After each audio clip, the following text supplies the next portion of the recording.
Holy frickin' crap, everybody. Holy crap. It's me, Monster Mac, as always, bringing you the Mackcast. And it's not just bringing the Mackcast to you fans. It's not just me bringing it. It's also training number one. What's up, Mac? I'm glad to be here. You didn't mention, but we are live in is it the Bump Factory? No. It's not the Bump Factory. Oh, Jesus, the Chop Shop. I'm so used to the Bump Factory name. I was a big fan of that name back in the day. Formerly known as the Bump Factory, but they switched locations. Beautiful location, by the way. Whoever owns this place. We got, in the background, for additional questions, we got T Phoenix, but I'm going to kick it off to some Mac news before we get into any ish. Before we get into any of that, I got to kick it off with some Mac news. Why don't we introduce who the guest is first? That's just a suggestion from training number one. Who's running this Maccast? I'm pretty sure that's me. Oh, yeah, that is you. Okay, to the introduction, then. Ladies and gentlemen, live from the Chop Shop, tonight we have the juicy one, the last survivor of the Dave Cole Dojo, JT Dunn. Ladies and gentlemen, give it up. And the crowd goes wild. But he clapped. I am so surprised. I'm looking at That's four all right. people not That's clapping. all right. Can you guys Terrible. you introduce me to the ring every time I have a show? Oh, just dude, like I would love to. That'd be Send us out awesome. first, ladies and gentlemen. It's going to cost you a little bit. That's all right. 10% of your contract, I'm down with. Oh, that's cool. I got a quarter for you guys. So, JT, I want to say thank you a lot, man, for coming. Well, as I say, we all kind of met in a mutual grounds here. But, we've been talking about doing this for like a year now. I think when we first started doing the podcast, we're like, hey, man, you should come down. Finally, it's happened, and I'm thank you for coming out, man. Hey, thank you for having me. I appreciate it. Maybe it's better that we waited a year. Now I have like things to talk about. Way more stories, right? Way more stories. We're going to get into a lot of stuff tonight, but first I want to plug the upcoming RWA event, Thanksgiving Throwdown, and that is November 9th. Yes, November 9th. Yep. I'm not looking at the Varnum Armory. The Varnum Armory, East Greenwich, Rhode Island, 6 Main Street, and we're going to do a rundown later of all the matches. All right, cool. Oh, you want to do it now, Mac? It's up to you, man. Let's do it now. We're going to do it now. Let's do it now. Right. So right now here I've got, of course, the Throwdown Battle Royal. Yep. Which is involved with everybody. That's going to be pure everybody. Madness. I think Devin Blaze drew number 1. Yes, Devin Blaze. That also sucks. Yeah, it does. He actually drew number 1 at another Battle Royal. Him. Yeah, shitting all over his house. Devin Blaze. That's going to be in the podcast description. Devin Blaze, terrible human being. Quotations, JT Dunn. Oh my god. And it's that he brother. Also, we got the Men of Honor taking on Rob Massey and Bobby Rossi. Oh. It's all good. So what are you thinking? Men of Honor, Bobby Rossi, Rob Massey. Am I thinking overall who's going to win? Who's taking it? What are you thinking of the match? What are we doing here? Let me think. I honestly, I don't like the Men of Honor. I think they're a bunch of jerks. Especially the things they say are they're just dicks. That all aside, is Bobby Rossi ready? I know you run some training classes here at the Chop Shop. I do. Has he been stepping in there? He has, trying to get and he's his been stuff stepping together? up. Has he? He's been stepping up. I'm very happy He's training to hear hard. that. He's training hard for this fight. He wants to beat the crap out of them, and rightfully so. Well, I know his passion and his hatred for that team, but I just want to know if he's ready. And from the sounds of it sounds like he is. I see. Their only difference is the Men of Honor are trained wrestlers. Like they do this for a living. They fight all the time. Rob Massey and Bobby Rossi at heart are still commentators.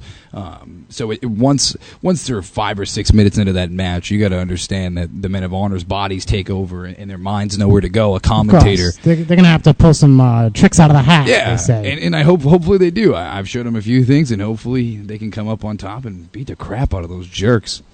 So up next after that, we have Jammin' Jack Connor. Jammin' Jack. I'm digging the new gimmick. I got to say, I'm enjoying the Guitar Hero and the super energy rather than, being a nerdy douchebag. He's taking out the Irish Warrior.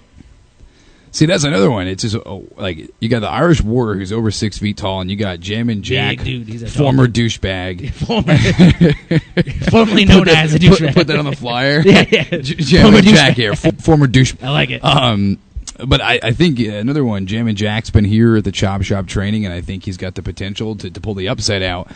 He's a kid who really wants it, and he's training hard. He's got some new fucking flashy gear. It looks sweet. It's very pretty. It looks like some Chris Jericho stuff. And like from mid-90s Jericho, I love me some Jericho, so that's some bonus points with me. If he can sustain the initial beatdown the Irish Warrior's going to give him, then I think he can pull it out. As long as he's just got to keep fighting. Show that heart. Don't be a douchebag. I like Jack Connor. His style of wrestling, the way that he'll be wrestling for like 25 years. He'll be wrestling forever.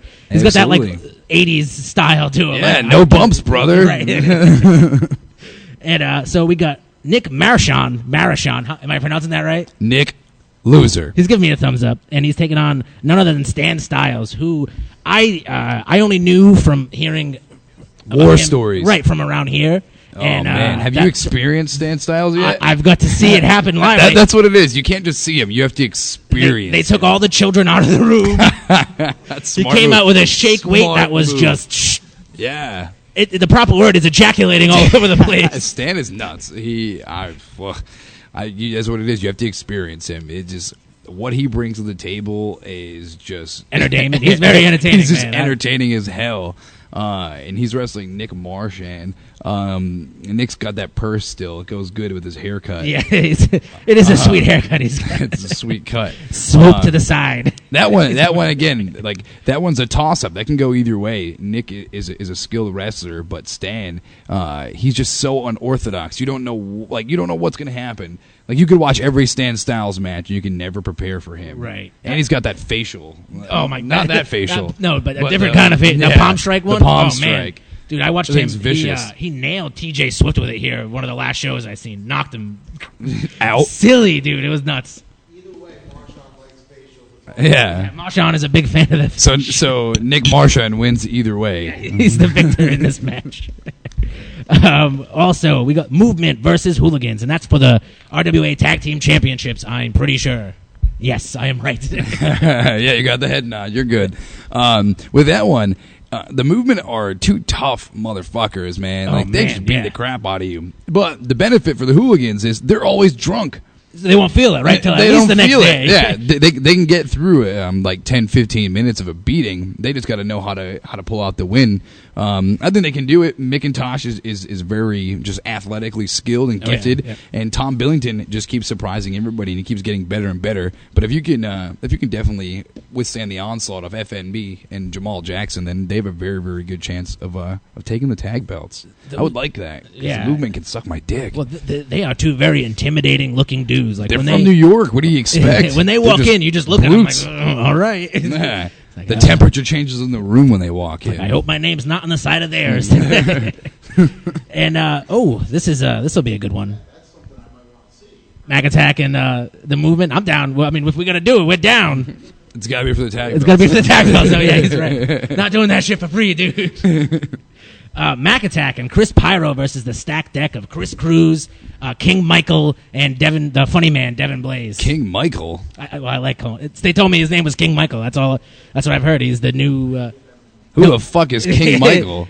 Mikey... Oh, man. Montero. Oh, I almost called him by his old name. He would not have been happy. Oh, man. Oh, you guys got that hands down. Yeah. Fuck the stack deck. As soon as I seen that listed, I was pretty excited. This is our first time tagging with Pyro.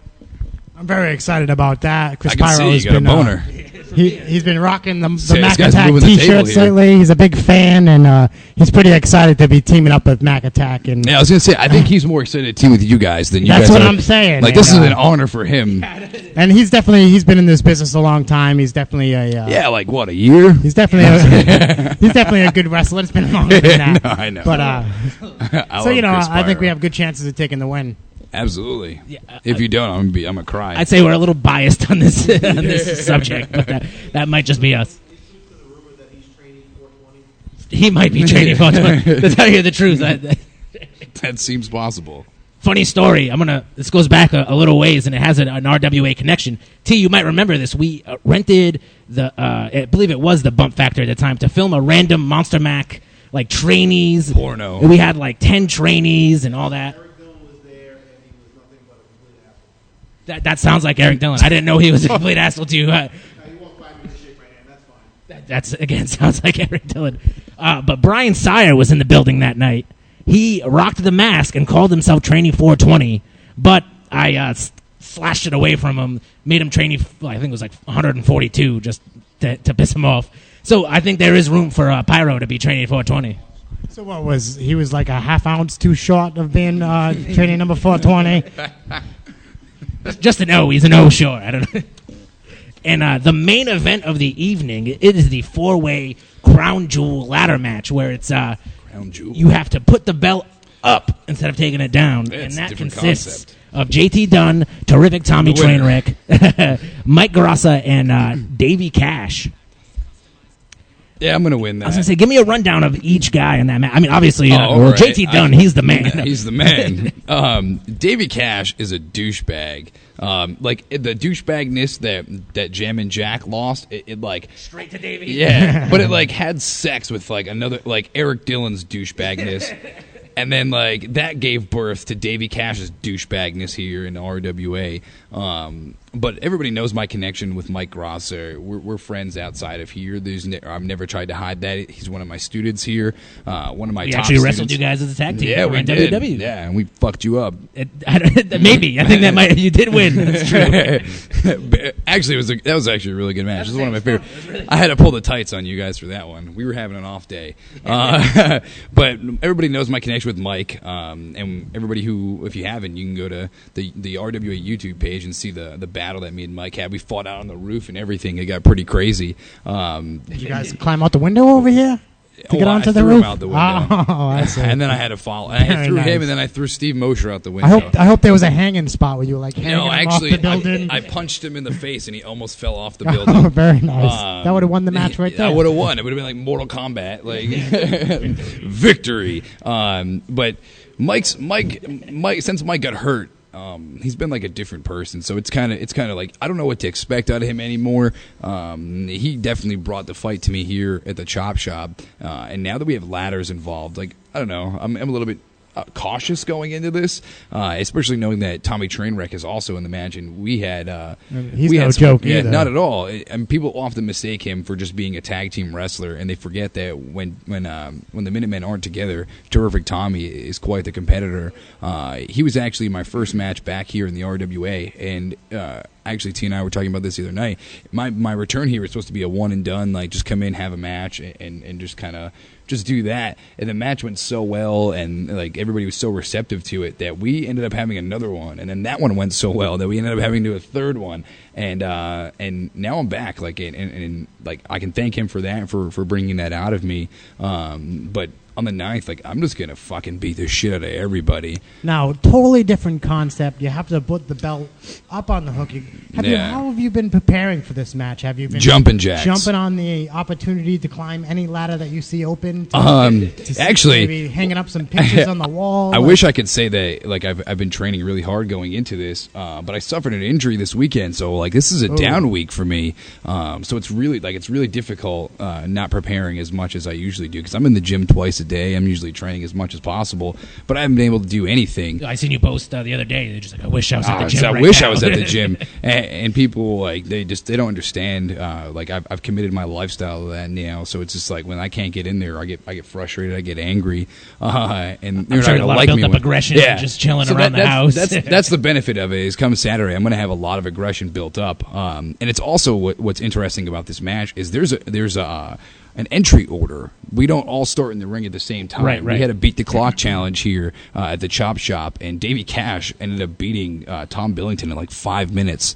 So he's going to be first, and then Terrific Tommy is going to be second, and they're going to have a chance to like get in there and like win the match before I can even get in there, and like. I'm the last guy in the ring, so Gross is in before me. So this thing can end before I even get in there, and I'm like pretty pissed off about that because I could lose my belt without even. But then again, it does have its advantages as well because if the match is still going on by the time you go out there, you'll be the fresher guy. I will be the ring. freshest guy, and I'm coming with a ladder. I'm just going to start swinging it Terry Funk style. That is a good idea. Just put it on my head and spin in a circle and just hit everything I can. And if Mosher or anybody gets in the way, they're going down, brother. So that, ladies and gentlemen, that's the Thanksgiving Throwdown. That's this Saturday night. A couple days from today, because this will be on tonight. Fantastic. iTunes and all that good stuff tomorrow. I got tickets for sale. And we got tickets for sale. I was actually, T, I'm going to ask you now live on the air. I want to give away 2 tickets. I'll throw you the chitter. But we're going to give away 2 tickets on the podcast tonight. So anybody who retweets the podcast or shares this specific episode, we'll draw it Friday night, announce the winner, and they'll be at Will Call. You bring a hot date. You bring a hot date. We'll do 2 tickets, Mac. You want to give away 2 tickets? Monster Mack ticket giveaway. I just stole that idea right from him. This is a good idea. Where'd you get that from? I like on this Mackcast, we got the Monster Mack ticket giveaway for this RWA show coming up. It's going to be exciting. Retweet this, ladies and gentlemen, and we'll see what we can do for you. That's it. But it might happen. It might not. Well, it depends on how we feel. But also, not to get sidetracked or anything, but we got to kick right into this podcast. We've been doing a little bit of promoting. We know the numbers are going to be up on this podcast, so I'd love to promote themonstermackshow.com. Still up and running, ladies and gentlemen, themonstermackshow.com for all your Monster Mack needs. Also, the Mackcast.com, which you're probably on right now. iTunes. They could be on whatever. You could be driving your car right now. They got both what the hell do I know? But also, independent wrestling fans, I was on the internet. Oh, yes, you're going to plug this. I was on the internets lately, and I bumped into something pretty awesome recently. And for all you independent wrestling fans, if you want to check out something a little different, I know I do my own talk show. I'm excited, Trainee. You guys can. I don't know how to get there. I have no idea. Google. That's how you get. Google. Ask Jeeves. Or ask Jeeves. Google Gary Gold's Wrestling Corner. It is some of the Nature Boy, Gary Gold's Wrestling Corner. Quite the awesome TV show. You can see a lot of showcase wrestling superstars on there, and they talk about what's going on in the business and how their matches are going. I believe that even though we don't wrestle for Showcase anymore, we actually made a few video clip appearances on there. That was from back when, way back when we did. But, we watched one recently with Hercules Jones and Scott Ledoux, and I gotta say, I enjoy them thoroughly. I've been watching them at home in my free time, random episodes. Check it out if you want some wrestling. But Mac, let's get down to business, buddy. Let's do it, sir. I'd like to kick it off. Let's kick it off, JT. Let's kick it off. Game day. Let's go. Think the wrestling business, right? As a young child, what first piqued your interest in this so-called wrestling business? So-called. Wait, you just called it a wrestling business. Yeah. And now it's so-called. Exactly. I love how you can direct quote yourself 5 seconds after saying something. He's that kind of guy. Only the Monster Mac. My first interaction with wrestling, I hated wrestling. I've never growing up, I never liked wrestling, but I've always had a fascination with the appeal of it. I was a huge Macho Man Randy Savage fan. Yep. And it wasn't I didn't understand wrestling. I didn't get what was going on, but there was just always something about Macho look at Man. that guy. Yeah. He was just larger than life. He was very, very captivating, and I always was like, oh man, I want to have cool outfits like him. I want to have a Miss Elizabeth. What the hell, man? She's hot. But I never became a wrestling fan. I actually didn't start really watching wrestling until I was 13, 14 years old. And I never knew independent wrestling even existed until the first day I went to go train at 16 and a half years old. And then I was just like, what the hell? Why am I in a VFW hall? What is going on here? Where's Vince? What the fuck is this? But yeah, Macho Man was one of the first things. And actually X-Pac as well, which is always weird. I actually saw him at the New England Hall of Fame Fan Fest thing, and I bumped into him, and I was just like, hey, random, but you were one of the first guys I ever saw wrestle. And he was just like, I'm sorry. Yeah, I apologize. And I was just like, no, man, I just wanted to say thanks, because I've always been a fan of X-Pac. I think he's one of the guys that was way ahead of his time. I'm a pretty big fan of X-Pac, too. I love him. Apparently he's awesome. He ripped his asshole twice or something crazy. Yeah, from doing the Bronco X-Pac. Buster. Yeah, the Bronco Buster and in the corner. Moved, and he caught the turnbuckle. Man, that must be awful. I'm not gonna lie. Yeah, I don't know. I've never experienced anything like that, but that has to suck. Yeah, I would imagine. I'd probably quit wrestling at that point. Never mind that happening twice, and he's still. Well, he's doing better now, and he's back. He's back in action. So God bless, and hopefully he continues to break it down. So you say you didn't really get into it till you were a little bit older and stuff like that? Yeah, my sister, my younger brother were actually wrestling fans, and random people in my family were some aunts and uncles and stuff like that. And the only time I really watched it was my sister, when SmackDown was on Thursdays on like UPN or whatnot. That was still a school night, so my sister would have to stay up to watch it, and my dad would always fight with her, and he'd be like, "Oh, I don't want you to watch wrestling unless your brother's up." So I would have to stay up with her to make sure she would stop watching it at clock. When she it was would go done, to bed. I'd have to get up, wake her up in the morning because she was always grumpy. So that was my responsibility every week. So I would be doing whatever while she's watching wrestling, and then just week after week after week after week, I would finally be like, you know what, this isn't that bad. Like, this is pretty. This is pretty entertaining. And then I started becoming like a diehard wrestling fan. Like my brother was always into. He had like the action figures and stuff, and my cousins were always into it. So like I've always been around it. And when you're a kid, you don't want to be left out of playing stuff. So like I was always playing with the figures. I'd play the games. We'd go outside and wrestle each other. But I didn't give a shit about what was going on. It was just bonding time for me. And then like around 14, 15, I was just like, oh my god, like I really like this. And I had already met a kid I was going to high school with at the time who wrestles now, Matt Magnum, and we had like exchanged information about us being wrestling fans. I remember the first day actually.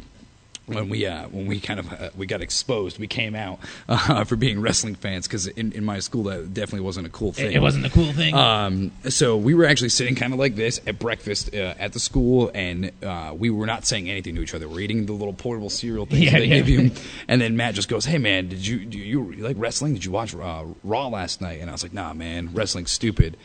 And then, like, 2 minutes goes by, and he starts telling me about wrestling, and I popped to something. I was like, oh, yeah, man, that was awesome when that happened. And he goes, wait, what? I thought wrestling was stupid. I was like, oh, shit. I was like, damn it. I was like, yeah, man, I watch wrestling. And then we just became, like, best friends. Like, that was it. Did we just become best friends? Yeah, we high-fived. We did karate in the garage, the whole 9 yards. But that's really where it happened for us. And then I was kind of, like, opened up to a whole new atmosphere in school. He had a bunch of friends that liked wrestling and stuff like that, so he'd always hang out and fucking do wrestling and stupid shit like that. So you say 16 and a half, that's when you started training. When I started training. I was a senior in high school, and like I'm not going to be modest about this, I was a football star in going into high school and then all throughout high school. That was my first love, my first dream. I wanted to go to the NFL and be a wide receiver there. And then my senior year, I kind of like blew my knee out, and I stopped playing, and Matt and I had decided, like, if we're ever going to train to wrestle, we were going to do it together. And then I found out that he went to, like, a training without me, and I was just like, this motherfucker. And then we talked about it afterwards, and he brought me the next time, and I was so bad. Like, oh, man, I was so freaking bad. Like, I couldn't do anything. I couldn't run ropes. I couldn't fall down. Like, I couldn't jump. Like, I was, and for being a natural athlete, like, I became discouraged about it. I was like, screw this. I'm never doing it again. Like, Macho Man's a fluke. Like, this is bullshit, brother. But Matt, like, he was very, very persistent with it. Like, he stuck with it. He, like, kept me going with it, and we had, like, some really bad experiences early on. I was just gonna to bring up those bad experiences. Go ahead, Who was running the training at this time? When I first started, actually, it was so funny. Like, the first time I ever went to go train, it was, like, at somebody's house. Like, there was a ring set up near somebody's house, and, like, we had, like, walk through the woods to go get there. And it was, like, me, Matt, and I believe his father walked us over there. And I'm just like, what the fuck are we doing? Like, where the hell are we going? We're going into somebody's backyard now. I love horror movies, and this is usually how they start off. Like, 3 dudes walking in the woods, and then bad things happen. And then we went there, and there was the old Rocco D'Alessandro ring, the Red Dog ring, and I'm just like, what the hell? And then, like, I was just like, oh my god, this ring's like 100 feet long. It's so big. I don't know what the hell I'm gonna do. And it was there's a guy named Justin Martin was there. Nobody ever knew who he was. And then Vinny Nero at the time, now Vinny Marseglia. Excuse me, was there, and they were kind of the first two that really showed us like what to do. And like at that time, they didn't even know what they were doing. So it was the blind leading the blind, and that's how it was for a few months. And like the ring would move around, it would go to different locations. We'd go to take it to Confreda Farms or whatnot, and do all those things up there. And then we would do all that, and then random guys who would come down to the shows would help. That's where I met Len Oddity, and stuff like that. And he would always try to help me out and show me some things. And Len was still relatively new at that time because this is 2007. And I would always just like keep my mouth shut. I'd watch everything. And Matt and I were like music players, ring announcers. Like we did every referees, like everything we possibly could to try to like earn our spot and show that like this is something that we wanted to do. Now, everybody that talks about JT Dunn back in the day, douchebag. They always I'm not even saying that. They always go back. They name a few dudes. Matt Magnum's one of them. Yep. Vinny Marcellia, you, and Angel the Icon. Oh boy. Now, people who are involved in wrestling right now, generally they know Angel, and it's they know, but they know everything about him because it's all negative. Right. It's not in the. How did you end up working with him? I think Gino I don't know if he mentioned you specifically, but he talked about being in a mall somewhere, and there was like an autograph signing with wrestlers, and it was Angel. And I don't know if it was you that he mentioned, or if it was like Vinny. I don't remember that. Maybe. It might have been you. I don't know specifically. I should pay attention more to my own podcast. There's a lot of stuff that like I'm still learning about that I did years ago. Everybody knows that I had my battles with addiction. So like there's a lot of blank spots in my head. Yeah. So when people tell me stuff, I'm just like, oh yeah, well, that sounds like something I would do back then. So I probably was signing bullshit autographs in a mall somewhere. I don't remember the exact day that I met Angel, but I remember meeting him through Vinny because they were like opening up a thing together, and they were like doing something like that. And Matt and I were just like, oh, we'll do whatever. Like, we want to get in a wrestling ring. Like, help us out. And anybody who knows Angel knows that he's like the con artist of all con artists. He can talk you out of your pants like in public, which is weird that I just made that comparison. I heard something like that happened, and he got in some trouble for it. Yeah. But like I met him through there, and I got hurt in 2007. I actually broke my face. And like I went through rehab, and then like obviously my addiction didn't help, and because they were prescribing me with like the craziest painkillers ever. So Matt kind of went his own way with Vinny and started training and getting like professional training the right way. And remember, I was still all new to this. I didn't know the procedure. I didn't know there were schools. This school is better than that school. I didn't know any of that. Like I still to this day, there's still stuff about wrestling that I just don't know because I didn't grow up a wrestling fan. I'm still learning as much as the next guy. Yeah. And then Angel just kept in contact with me.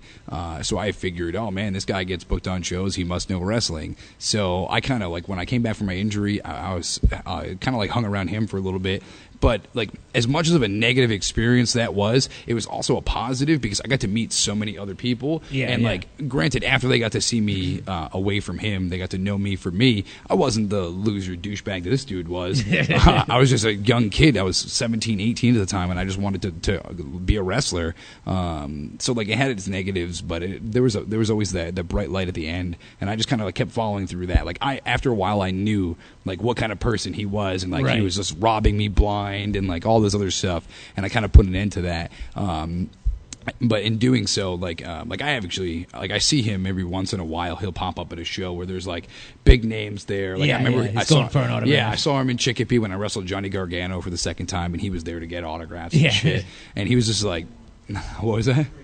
Yeah, Cranston Walmart buying figures. I think he runs like a fake Twitter account now. Where I always see him pop up trying to get wrestlers to give him gear.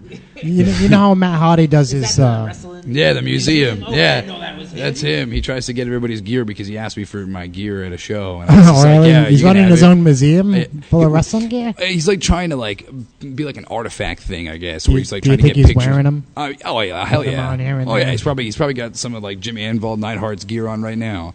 Just doing. But I hear he made an appearance at Matt Hardy's online internet show, the Matt Hardy show. Yeah, he runs up to his car. That was awesome. For an autograph. Yeah, him and his buddy asked him for an autograph. I think there's a tribute video to him online somewhere. Angel the Icon. Yeah, video. I saw that. Somebody Facebook messaged me the link. It was awesome. Ryan Drew made it. Yeah, oh, it's so great, so great. That's how I seen it anyway. It's fantastic. I love when people do stuff like that. So funny.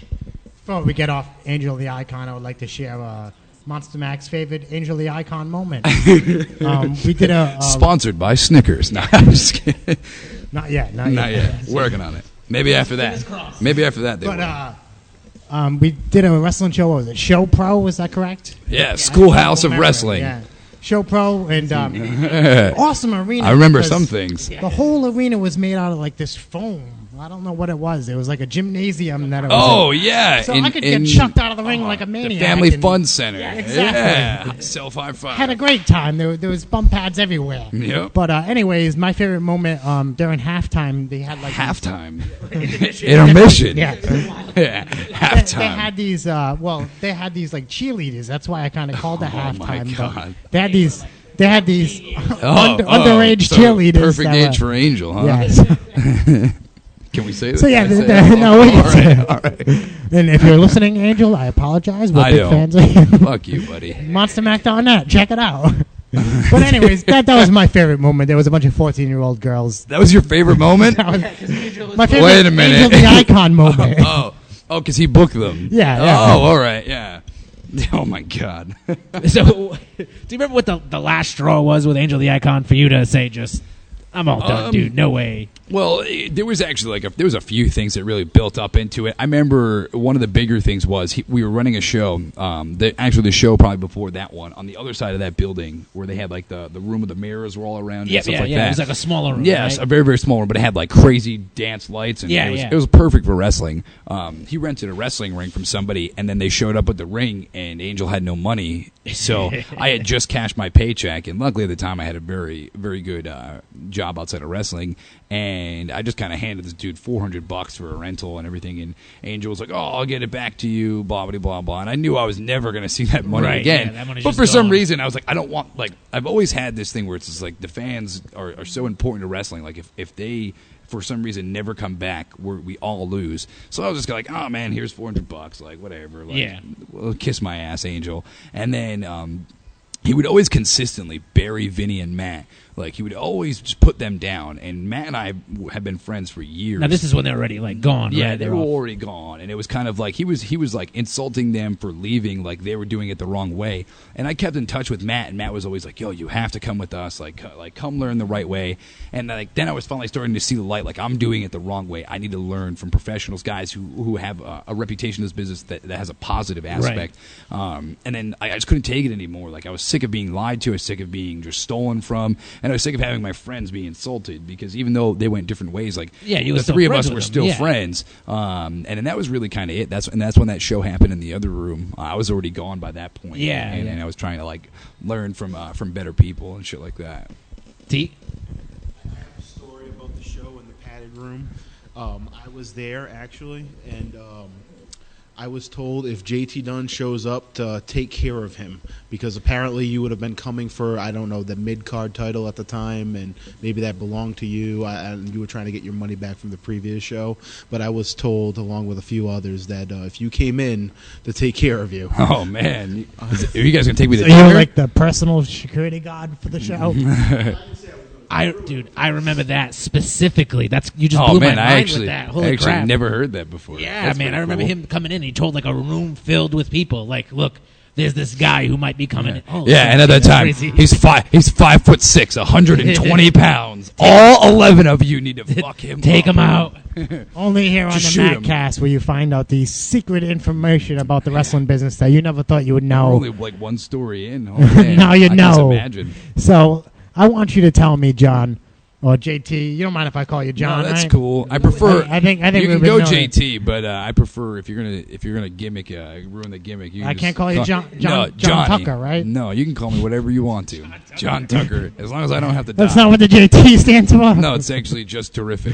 All right, but no. Somebody asked me that on Twitter. They're like, "What's your real name? What does JT stand for?" And I was like, "Just terrific." And they're like, "Is that on your license?" I was like, "Yeah, it is." So, in this part of the story, have you actually had a professional wrestling match in front of fans? I wouldn't say professional, but I put some tights on in front of some dudes. One of the first ones I had. I actually, my first professional wrestling match, I dislocated my shoulder. Okay. Yeah, and it was it was the worst because watching the match back now, it was so bad. But it was the last move of the match, his finishing move, and he hit me with it, and I just dislocated my right shoulder. And it sucks because I've always had problems with my right shoulder since then. Because I like every other wrestler, I just put glue on it and get back out there. Some duct tape. Some duct tape will fix it, or I'll just not go to the gym for the day and think that I'm okay. But I've always had problems with my right shoulder, and that really sucked. But at that point, Actually, for the next couple of years, I really wouldn't say anything was professional. I was just a dude wrestling in front of friends and family. You slowly started to learn the right path to go. Yeah, very slowly, very, very slowly. I was a glutton for punishment. I loved to eat my own shit for a while. So where did you turn to after you were all done with Angel? I actually went to Brickhouse Baker. Brickhouse was was he running the Yankee school at the time, or was this like the ACW? This was the ACW. I was never around for the Yankee stuff. Okay. That had ended. I honestly still don't know, but I would assume a few years before me. Yeah, I'm pretty sure. Now we're into like 2008, 2009 ish. He was running trainings in New Bedford at the soccer center, right? No, at the old mill place. Okay, I know where you're talking like about. Anthony Stone and all them. Mike, the like Caroba. Yeah, with the dude Eric, I believe his name was. Yep, C-Mello, that guy. Yeah, I used to have to walk. We have some C-Mello stories. But I used to have to walk in, just hand him money, and I'm just like, well, I feel like I just got like raped here. Yeah. Like, this isn't gonna happen. But like that's where I met like Brendan Webb, Taylor Hendricks, David Baker. Like that was my original like class, I guess you would say. And then I ended up meeting like Chris Pyro and Davey Cash through all of that. But we used to train up there for a while. And Brickhouse, like. He just took a liking to me for some reason. Brickhouse does that with some guys, man. Yeah. He sees something in people and he's just like, well, me and you, kid, we're going to do this. He did a lot for me right off the bat. Got me on different shows. Like these were where they were semi-professional, and he was just like, you got to get like come out here, get some experience. You gotta get some bruises on your body, kid. You got to learn what you're doing. And I did that for a very long time. And that's where I bumped into more people that like I met like up in Fairhaven and shit like that. Right. And like Teach would always take care of me. He'd always make sure that like I was having at that time wrestling some good guys or shit, guys I can learn from. And obviously like as much as he was doing for me, there was still a ton of bad experiences up there. Right. And I was still young and still trying to get into trouble, like a lot of trouble. Now at that time you're under JT Dunn? By that point, yeah, I believe I had. So we're gonna backtrack. Then we're gonna find out what was the first name back in the day. You might have heard it, The Rock. Oh yeah, it was The Rock. I was The Rock. The eyebrow guy, right? You did the eyebrows? eyebrow, yeah, in $1 billion. Yeah, when I first started, and I was under a different name. But then my Dynamite. I feel like Dynamite is the last name, wasn't it? Got that memory, dude. I got it. That's a good one. Most people don't know that, man. John Tucker Dynamite. I know all about him. Yeah, but then once I started training with Brickhouse, he was like, "You got to change that. You can't do that. That's a stupid name." And I was just like, "Yeah, you're really actually right." But then I was just like, "Oh, you know what? I'm going to keep the JT because that's my shoot name. Like those are my initials." And then my mother had passed away in 2004, so I just adapted her last name, and that was kind of my way to pay homage to her for everything that she had ever done for me. And like, hopefully that I can keep that forever. Like, even if Vince comes calling, I'm gonna try to persuade him to let me have some kind of attachment to it. That was a cute noise. Now, when you were training with Brickhouse, were you doing any side shows at the time? Maybe not. Like a carnival? No, like we I was the bearded putting lady. on wrestling matches. Was I? No, not you personally, but was Brickhouse? Yeah, Alliance Championship. ACW. Yeah. Now, he was training a lot of the guys there. Like that's when Creeper and Arachnid were all around and stuff like that. How soon did you actually get booked for ACW? Immediately. How long did it take? Immediately. So you pretty much knew the basics. Yeah, I knew how to like. At this point, I had finally mastered running the ropes. Yeah. It took me a very long time. Well, that's a very important. Yeah, trust me, I've had some doozies with those ropes. But I was brought in because they wanted to do like a lightweight cruiserweight division. So they brought in a bunch of guys, a bunch of shitbags, including myself, to just be a spot on the card. So I was wrestling like fucking Carlos V, like guys like him, and it was just like Raging Bull, Eric Dillon, Matt Magnum, Chris Cruz was there, and we were just going out there just hurting ourselves. And with the best thing was it's like, oh hey, have you exposed who the booker is? Yeah. So Dave and Jamie were there, and they were just like, oh, we're like, hey man, is the belt on the lawn tonight? And they're just like, nah, next show. So they'd be like, if you do good tonight, we'll give somebody the belt next time. So every fucking month we're just killing ourselves, and the belt was never on the line. And then I think Raging Bull eventually won the belt. He did, dude. And he was twice our size and twice your age. Yeah, and he's like 40. But like the way he won the belt, like we had a miscommunication with our match, and he blasted me in the head with a scale. And he split my head wide open, and then I was out cold in the ring. And then instead of like getting me emergency help, they put their foot on me and rolled me out of the ring. And you remember how high the ACW? I fell straight to the tile floor and hit my head again. And like just a bathroom scale. Yeah, like you weigh yourself on like a metal scale. He was doing a weigh-in thing, the Crash Holly shtick. And he was supposed to hit Chris Cruz with a scale, but Cruz didn't want to take it. So I just had like in the ring, just turned around and got blasted with the scale. So Cruz made a good decision on that. A good decision for him, a terrible one for me. And then they fired me they fired in quotations. They fired me because I was now a liability. And then like I just went to the hospital and got stitched up and all that. That's stuff. Lovely. So apparently after getting hit with the scale, that's it. That's how. Look like you can wrestle. I didn't get the Vince promo. You're fired. I just got hit with a scale. They're like, oh, fuck you, buddy, and go home. All done. Sorry. And at this time, a lot of guys had made the jump to top rope. Like Matt started training top rope. Right. He jumped over. They had taken all these guys. So I was kind of like left fucking with the sharks. Yeah, that's what happens the first time. So you're fired, quote unquote, from ACW. I'm done, brother. Where does that? Where do you find yourself at that point? The unemployment line. So just no wrestling at all. You know what? I really don't remember. I think I had like a few spot shows here and there, maybe through friends that I met. Yeah. Like I said, I really don't remember. But I remember at that point I did take some time away to kind of like reevaluate my life because like I was born, like I wasn't not born. That's a fucking terrible way to put it. But like I had arranged my life to play professional football, and I had quit everything. I broke my face, so I left school. I used my surgery was paid with my second year of tuition money. So like I had pretty much given up everything, and now here I feel like wrestling was forced on my life. Like now it's like I have to be a fucking wrestler. But I didn't know what I was doing. I was going about it the wrong way. Like here I am getting hurt all the time. I'm not getting paid in money. I'm getting paid in pills. So it's just like, what the fuck am I really doing here? And I took that time after that injury to really putting that much time into playing football, making the transition to wrestling. I'm sure it really wasn't that easy. I'm sure. No, not at all. That's why when you said you first stepped in the ring, that I was so bad. I'm sure so bad. Training for football had a lot to do with that because there's a lot of contact and you gotta like to see. I'm like, and it's funny too because. Like when I first got into like with football, I never like I was like a diva. I didn't want to get hit. I just wanted to catch the ball and do a touchdown dance. That's what it was. So like I became really really fast. Like I used to run a 4.340, and for those who don't know, that's 40 yards and that's just 120 feet, and I ran that in 4.3 seconds. I was extremely fast. So like my thing was. They can't hit me if they can't catch me. So I just run. And then when I got to wrestling, I'm running a 4.3 into the ropes. Like, I'm bouncing off these things, and I'm just hurting myself. Might have been the whole problem. So I didn't like getting hit, and now here I am in wrestling, and I'm like getting hit, and I don't like it all the time. Like, I just don't like it. And it hasn't been until like the last 2 years where now like I thrive on it. I love getting hit. Like I don't know. It's a weird thing to say, but when I tell other people who have that same kind of like phenomena, they're just like, oh my god, I love that shit. But it's weird how that's really changed now in my life because now I love the contact. I love the strong style of wrestling.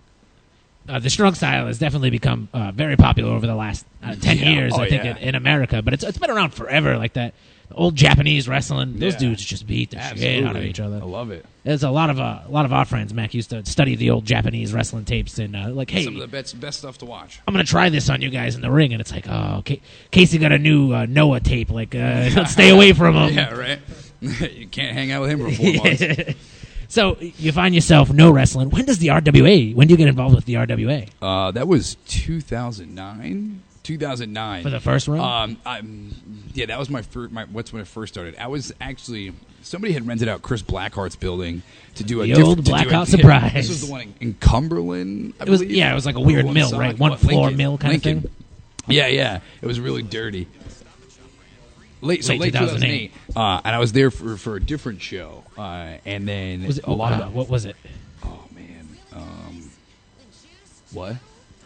NAW? Sure. Yeah, I think it might have been. Because I didn't do one, but Mack did. All I remember is I walked in the hallway, and T was in the hallway, and he was just like, we're not going to have a problem today, right? And I'm just like, who the fuck are you? Like, I don't think so. I don't even know. I was like, please don't beat me up. You were still on the same mission from the other show, the Show Pro show. And it was just like, I was very, very oblivious. Like, at that point in my life, like, I didn't give a shit. Like, I was talking shit on MySpace. Yeah. Like, I didn't give a fuck. Like, I felt like wrestling owed me something. So I would just talk shit. And that was kind of just like, oh, fuck. Like, people are now confronting me. This is real. I better shut the fuck up. And I wrestled one of the RWA guys there. And then... like, that went well, and they kind of seen that I wasn't really, like, well, I was a douchebag, but, like, I was a douchebag who was kind of starting to learn wrestling. Right. So I kind of partnered up with RWA, and they brought me in, and I think I was traveling with a kid named Doug, and I think that was my first match, right, with you guys, with RWA, was with this kid, Dougie Fresh. Dougie Fresh. Not the rapper. I wish it was the rapper. I love the name. And we had our first match together, and then things just kind of picked up. I took a liking to T. T took a liking to me. It was love at first sight. Yeah. He always told me healthy man love, the truth from the get go, and that's what I guess that's what I've always really needed to hear, because I was surrounded by a bunch of yes men and people who just told me what I wanted to hear to make me happy. And this was kind of like the truth hit me in the face, and I was like, oh well, it's time to do a lot of things different in my life. And then I was with them for quite some time, roughly until 2010. Until late 2010. Now, were you working anywhere else other than the RWA? A few local, like NLP and stuff, right? And no, not NLP actually. So I NLP. never wrestled there. Okay, so that was like Angel's deal, though. There was like a no. Are you talking about No Limit Pro? There's another. I'm trying to. It's another promotion that. What is? No, it was Steve Savage's place. What was that called? No. What was it?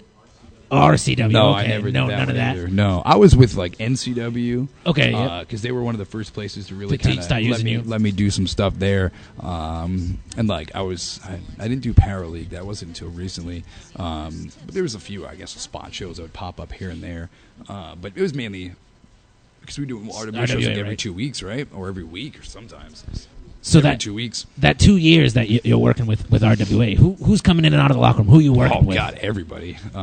I think at that point I had literally gotten the ring with everybody on the roster, right? I would say just about, and that was really where it became like that's like those 2 years is really where I molded myself, because I was able to be in the ring so often and watch so much film that I was able to be like, okay, now this is where I need to get to. This is what now I can work with good guys. I can work with bad guys. Like I want to make sure that everybody's having these good matches. Like what do I need to do to make sure that the wrestling is getting over and we're selling tickets or anything like that. Whatever we needed to do, and it really started clicking at that point for what I thought it was. And then, like, I was still, like, keeping in contact with Brickhouse and like, training with him when I could, because I had gone back to ACW. Right. And at that time, that's, like, the Popular Demand stuff? No, that was Whaling City. Okay, that was already after. That was, like, maybe a year after later. That? I've done come back and done ACW, and then again I got fired again. For whatever reason. And I say fired, but you can't get fired from a hobby. Did they hit you with a dangerous weapon that second time you got fired? Baseball bat. No, I don't think so. I think I just had a bad match, and they were just like, yeah, it's not working out anymore. They don't accept bad matches. Yeah, they don't accept bad matches. You're out of there. No way, dude. But it was one of them things where it's like I was always on borrowed time wherever I went, because I was such a douchebag, and like I was very just careless about what I said. I was very careless about everything that I did. I was like I would show up fucked up on pills. I would drink at the shows before my matches. Like I didn't give a shit. And then like after a while, it kind of set in, and I was just like, well, I'm not doing this the right way. No, I'm not gonna lie, dude. We met you probably like 2008, 2009, like when you first started. And you were never a douchebag to us, man. I always liked you guys, man. You guys are French luchadors, man. We've got to get it along forever, dude. I have a thing for luchadors. I like luchadors. I was just going to say, and what a douchebag you were. I don't have no. You can't. I have no collective memory. I like this guy better. So now you come to the RWA. You work here for a couple of years. Is there like a falling out? There was a whole bunch of stuff, personally and professionally, and like. I was at the crossroads really in my life where I needed to make some very big drastic decisions, personally, because like outside of wrestling, at this moment, I kind of got my life together a little bit. Like I was making a shit ton of money at my job. Like I had a car, fucking everything I needed. Yeah. And then like I went to Florida for like a tryout, and then like while I was in Florida, like the girl I was seeing at the time, she ended up like crashing my car, sleeping with my best friend. Jesus so like Christ. I lost everything in a matter of a week, and then I came back home and I was just like, what the fuck do I do now? Like everything I had just worked so many years to build up, I just lost, and like I had no control over it.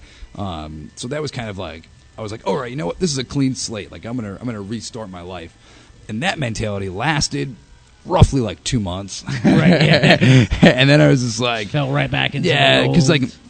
The old me, like I lived a very obnoxious lifestyle. Yeah. I wanted to be a fucking rock star. Like it's a simple. And you were as that. acting like it before and I was you could acting, be one, right? I was acting like a rock star before I could. Like I've always been blessed to be an attractive person. Yeah. So you're kind of like Monster Mack without the mask. without the mask. Like And the training. if you were to take your mask off, we'd probably be twins. Like that's how good looking we both are. I do have a sweet beard going on. I- I'm gonna shave it for the ladies soon. It's been peeking out of the mask. Yeah, a little out of the bit. mouth hole a That's little all bit. right. Chicks dig the scruff though, man. They like to play with it. All right, back to the Mack cast. But yeah, so like I like so I needed to start over, and like I did, and then I went back into my old ways, and like I was just abusing drugs and alcohol. I was just finding random women. Not to backtrack a little bit, but you said that your ex-lady, let's say, Yep. she crashed your car while sleeping with your friend? No, not at the same time. It's very dangerous. Not Yeah. at the same time. Make a She personal- was drunk driving though. Oh, okay. I If thought that makes it any better. I thought maybe they were both in the front seat, like trying to. That's very dangerous. No. Mack, And she you stole just- my wrestling gear. Dude, like, what is that? Do you that? remember that? When she stole my wrestling gear? Yeah. We can only hope that she donated it to. No, I got it back. I got it back. Oh, okay. I was gonna say we stole only it. can hope I that stole it back. It went into the memorabilia collection of. Yeah, it went to eBay, and then yeah. Angel bought it. But yeah, I got that gear back. I actually still have one of the sets that she tried to kidnap. She tried taking. It's in a bin at my house. Actually, they're pretty sweet. I think I wore them. We wore them recently. T and I, we had a matching set. That's adorable. Yeah, thanks. No problem. I try to go for adorable. The chicks dig adorable. Now again, you got to bear with me, because as we're talking, I'm trying to relive these stories in my head, recap because this stuff. I still was fucked up. Yeah. So like I really, like, things are very, very hard for me to remember. And then after that, I got into another serious relationship with another girl. And I ended up. Hold on. We got together, and then I got another job that actually T and I we were working at together for a short period of time, and then just like, well, yeah, no, I say a short period. It was a whole year. Actually. Yeah. But like, then there's one day out of nowhere, and granted, I took full advantage of this job. I took naps, like I read books. I actually remember I left work one day to go buy the Gold Dust book the day it came out. I left just at 10:30 in the morning. Just left, went to go buy Gold Dust book, and then I read it. I'll be back. I read it the whole day. Like I didn't do shit. I just read Gold Dust book all day at work. It sounds like a pretty good gig, dude. I'm not gonna lie. I think T got a picture of me sleeping on the Gold Dust book. The Mick Foley book. All right. Granted, I can read. People don't know that. Yeah. I can read. I have an education. But like, then just one day out of nowhere, the boss called me in, and he's just like, "Hey, we're downsizing. We're gonna have to let you go." Yeah. And I was just like, "What the fuck, man?" But he didn't give me any reason. Like I didn't do anything wrong. You're like, gone, dude. And like it. Yeah, why Well, because but he never caught me. Like he never caught me. Like everybody breaks the rules at work. It's what we do. That's why the rules are there, so we can break them every once in a while. It makes us feel like rebels. But like he lets me go, and I'm just like, oh my fucking god! Like he didn't see me sleeping. Like and granted, as much as I did fuck around, like I was awesome at my job. Like right, we were producing like motherfuckers there. And then he just lets me go, and I was just like, oh, what the fuck? And like at that job, I had like got an acid burn on my arm. Yeah. And then I had like got E. coli poisoning when they had the flood in Rhode Island, and I drank out of the water fountain, and like I almost died. You guys making crystal meth at that job? Like, what Yeah, my actually kind of illegal operations are going on? the show Breaking Bad was based off of my life at that time.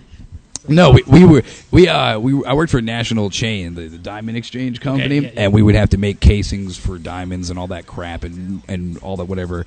And my job was to clean the casings and get them sparkly and shiny. So we had to use different acids for different metals. And actually, before I tattooed on my right forearm, I had a crazy acid burn, and so I would always get hurt. Because there's a lot of stuff we were doing there that we probably shouldn't have been doing. But not on our part, but because they told us to do it. The company was telling you, so I did them all the right way, and I would always cut my fucking fingers open, get burned. I would get electrocuted almost every day. I would always complain. I was like, dude, you gotta fucking change these things. Yeah. So granted, I think that's what got me let go. Is I was always bitching, but it's I want some safety here, guys. I'm always getting electrocuted. I have to get stitches. I'm fucking getting shocked. I'm falling asleep because I'm so beat up at work. And I think that's why they let me go. And at that point, I was just like, all right, it's time for me to make a serious go at this wrestling thing. Now I don't have a job. I was unemployed, so I was collecting at that point. So I was kind of just okay, I don't have to do anything for 7 days a week. I can need to get my ass in shape. I need to fucking do something, take this money, buy gear, get more training, go to seminars, do whatever. This is the part of everybody's story where they're just one thing in my life happened where fucking everything changes, and I'm like, oh, this is gonna be my part. Goldust had his, I had mine. So I did that, and then I remember I ended up moving in with my ex, and then that wasn't going very well because she was a slut. I can see where that would be a problem. Yeah. And I'm pretty sure she was banging some of my friends. So that was the moral. That's a lot. Every girl I've ever been with at some point in my life has banged my friends. That is a terrible thing. Either I'm terrible at picking girls or I'm terrible at picking friends. Or maybe both. Next time you bump into her, tell her to add Monster Mack on Facebook. Just saying. Fuck you. Actually, I don't care. Whatever. I don't have her phone number anymore. Hilarious. But I'll tell her to tweet you. Yeah. But yeah, so then that happened. But then... right at that point where I had just got new gear, some sweet gear actually. I don't know if you remember my lips gear. Okay, the golden red lips gear. That was pretty fucking awesome. And I thought you were talking the baby blue ones that looked like boxers. Those are cool too. Those ones were right after. Actually, no, the blue ones were first. Yeah. Just saying. I remember the blue ones were first, and then I got the lips ones. But once I started getting into this mold, I feel single-handedly I helped transcend New England with gear because I came out of nowhere with all this fucking sweet cool gear, looking and people were so red trunks, black boots. Right. Nobody had anything that was really cool except for Creeper, Brandon Webb, and he always had a lot of weird they had cool shit. Yeah. And Brandon and I had always gone to the same gear maker, ZsCreations.com. Get your gear made. That's where I get my gear from too. Yeah, she's the best. She is. Brandon and I were the first two to ever go to her. In this area. Brandon is who I found out from. And we both told each other, don't tell anybody. And now everybody goes to knows. Z. You try to order, and she's like, all right, it's going to take 6 weeks. Yeah, it's going to take 11 years. It's oh, all right. But I feel like Brandon and I really helped fucking mold this area. We were just you know what, you want to be a professional wrestler, you got to fucking look like one. So I was spending crazy amounts of money getting this insane gear made so that I would stand out automatically. And now if you look at New England from that point until now, my gear's always been consistent, but you see people making drastic changes. Big changes. So they can stand out. This guy right here in front of you, right? Matt. Yeah. He stepped it up over the last year or so with his new gear. So then, after I know, and I have ADD, so bear with me, dude. People listening. This is an ADD kind of podcast. Yeah. So we're going to bounce around. But then one night I went to an NCW show that I wasn't even supposed to show up at. Yep. And I don't remember why I ended up going. It was one of them things where I'm very instinctual. So if I feel like I should do something, I'm just going to go by. I was I just go with my gut. I'm going to do it, whether it's right or wrong. Now I've gotten better with just doing the right thing. Yes. But I went to the show, and I was still me and my ex had broken up at this point, but we were still living together. Awkward situation. I can see. Yeah. But we were still trying to figure out what we wanted to do. So I go to this NCW show, and I meet my future ex-girlfriend. Man. Yeah, do it up, dude. I met Amber, who was I'm sure there's a lot of people listening right now that want to know. Yeah, everybody wants to know the deal. That seems to be a very popular topic. I don't care. You know what? It's funny. I've actually never talked about it like since it happened, openly kind of thing. I've told like friends and stuff like that. Right, yeah. But of course. I might as well. This is the MackCast.com. We're gonna break news here. Hell yeah, I'm down, dude. So then, so we got time. Oh yeah, students can wait. Fuck you, Gino. I'm going over your fucking time, brother. So I met. I don't want to like give away a shoot name, but it's probably gonna slip up anyways. Fuck it. She doesn't care. She's a bodybuilder thing now. So I met Jen there, and Jen is Amber for the idiots that are listening. I'm sure most of those guys already know. Yeah, everybody's already known that. I was going to say a different sentence there. So I met her that night. I shouldn't say I met her. I knew her from different shows previously. Yeah. But now I carried myself in a different way, and I was not known, but people knew about me a little bit more. So we were at the show, and you were kicking it. Yeah, a little bit, and then. So then her and I started kicking back some kamikazes, Ric Flair style. Yeah. Getting wild. Daddy had just got paid, so I was at the bar, had to use the ATM because they wouldn't take cards. So I'm just pulling out all these 20s. I look like a baller. And that bitch could drink. That's the one thing that she could do very well the second thing she could do very well. Oh, hey now. And that was drink. And I know she's going to listen to this because as soon as you guys post it up and it has my name attached to it, you know she's going to want to hit play at least. Yeah.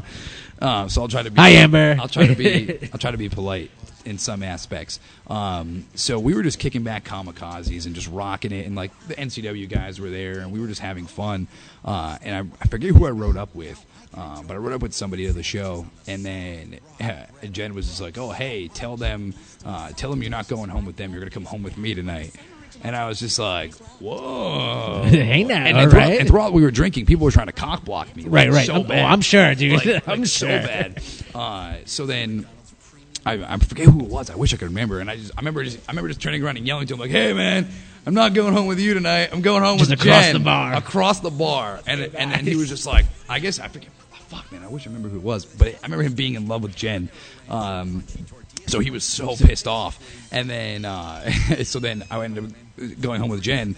And then it was the most awkward thing because then at like 6 o'clock in the morning, she dropped me back off at my house. Yeah. Because obviously I didn't drive, so she had to drop me off. And then like I walked in my house and like my ex was right there. And I was just like, "Oh, good morning. Where were you?"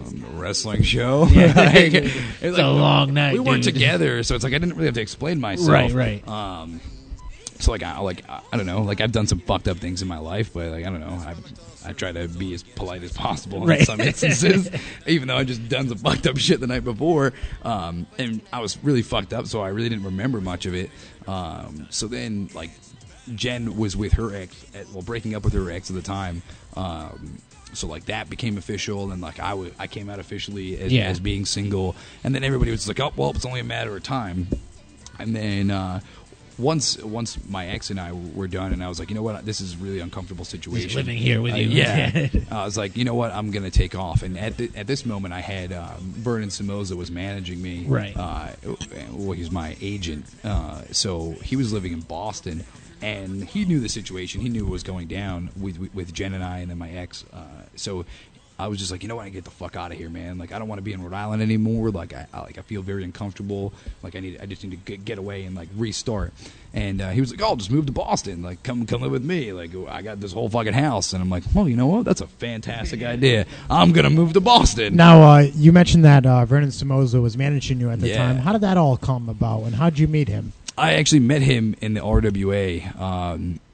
And we used to joke about this story all the time. The first time I met him, I refused to shake his hand because I thought he was a wrestling fan. And right. And like, guessing he didn't have the flashy jacket. No. Actually, I was the one who made him get that flashy. Hell yeah, I actually designed that jacket. Oh really? Yeah. But like, I refused to shake his hand, and he likes to tell everybody that story. That he's like, "Oh, when we first met JT, he wouldn't even shake my hand. Now here I am making him money." And it's the other way around. So then.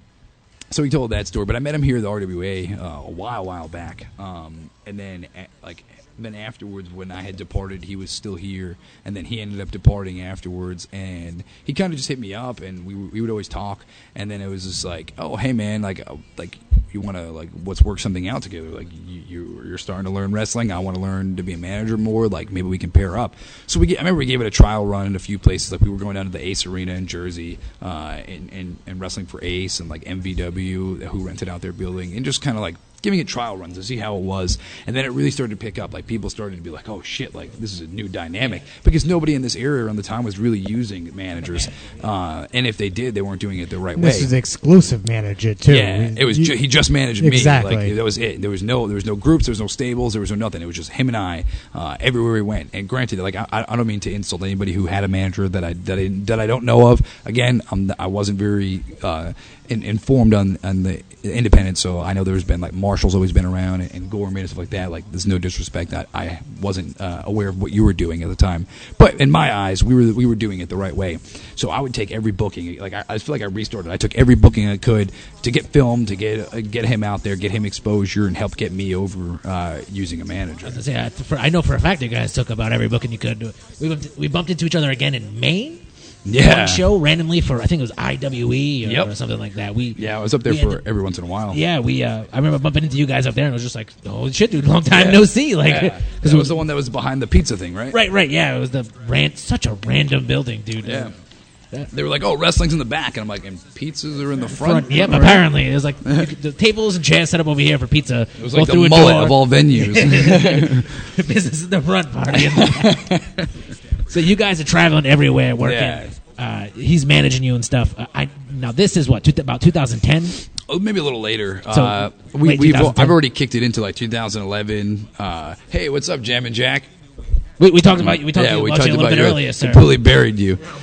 No, thumbs up, sir. Nothing but nice things. I'm trying to think. Yeah, this must have been like 2011 because I was up there for a couple of years. So like, and throughout the whole time, like he used to be really, really heavy, so he was trying to lose weight. Right. And like I said, I told myself before, like I really need to get in the gym and start doing shit, but I just never did it. Like I was always like small because of being an athlete and stuff, so I never really thought like I looked too bad. Yeah. And then there was like a quick spurt for a couple months where I was in the gym all the time, and I was like, oh, I'm gonna get my ass in shape, and I just lost a few pounds. I toned up a little bit, and I was just like, oh, all right, good. But then, like, I was dating Jen this entire time, so I got super comfortable. Like, here I am dating this supermodel fucking wrestler that everybody in the world wants to fucking be with, and that I thought. Little did I know they already had been. Oh. Wait a minute.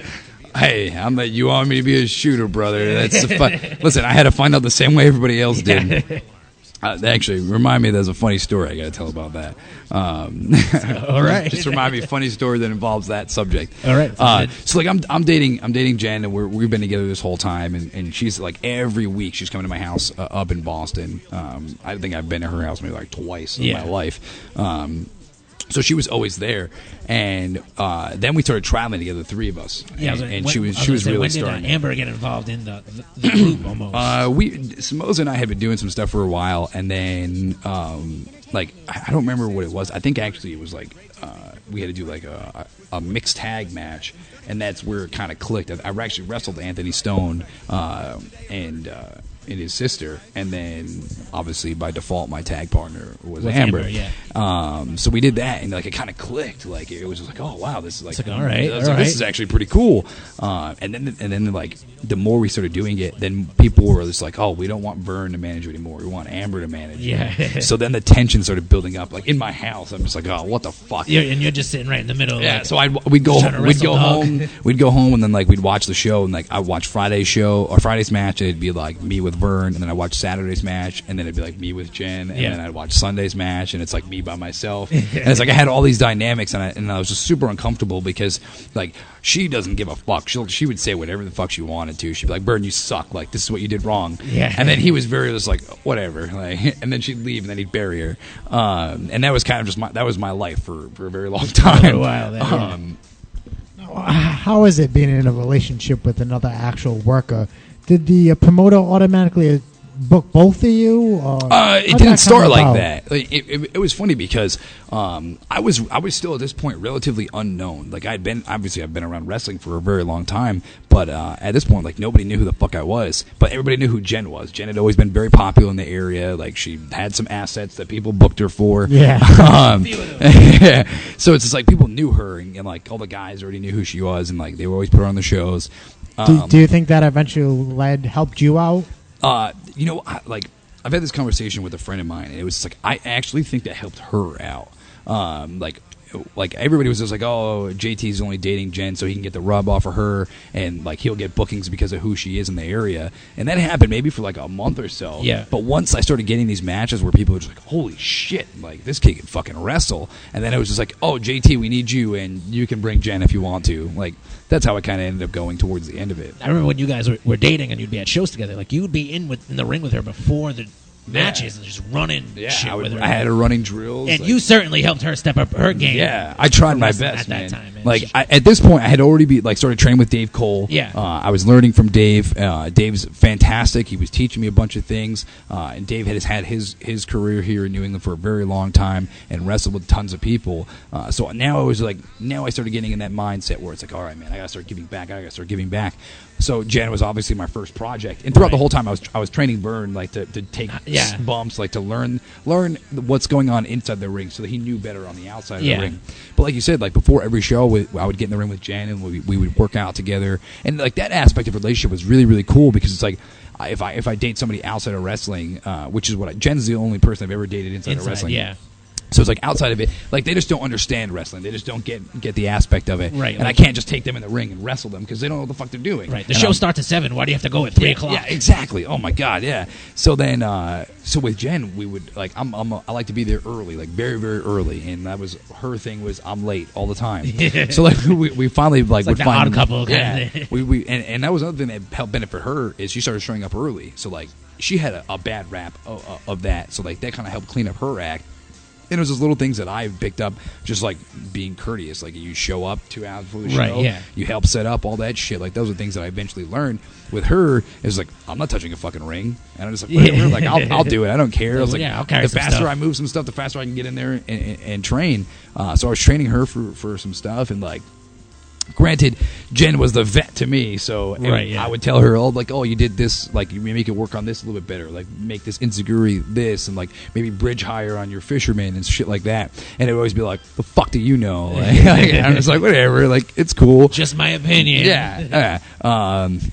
But like that aspect was really cool, but at the same time, like it got tiring because we were surrounded by each other. Like I would go to shows, she was there. I'd go home, she was there. Yeah. Like there was just no escape, and like I wasn't working still, so like I was trying to make wrestling my full-time job. So it's just like she'd be at work and then blowing up my phone all day. Like, what the fuck are you doing? Like, what are you doing? Like, doing this, doing that, and then she'd be like, oh, I'm coming over later, and then it's like okay, and it's like, oh, we have 3 shows this weekend, so I'm just gonna stay the whole weekend. And I was like, oh, fuck my life, like all right, what? And like.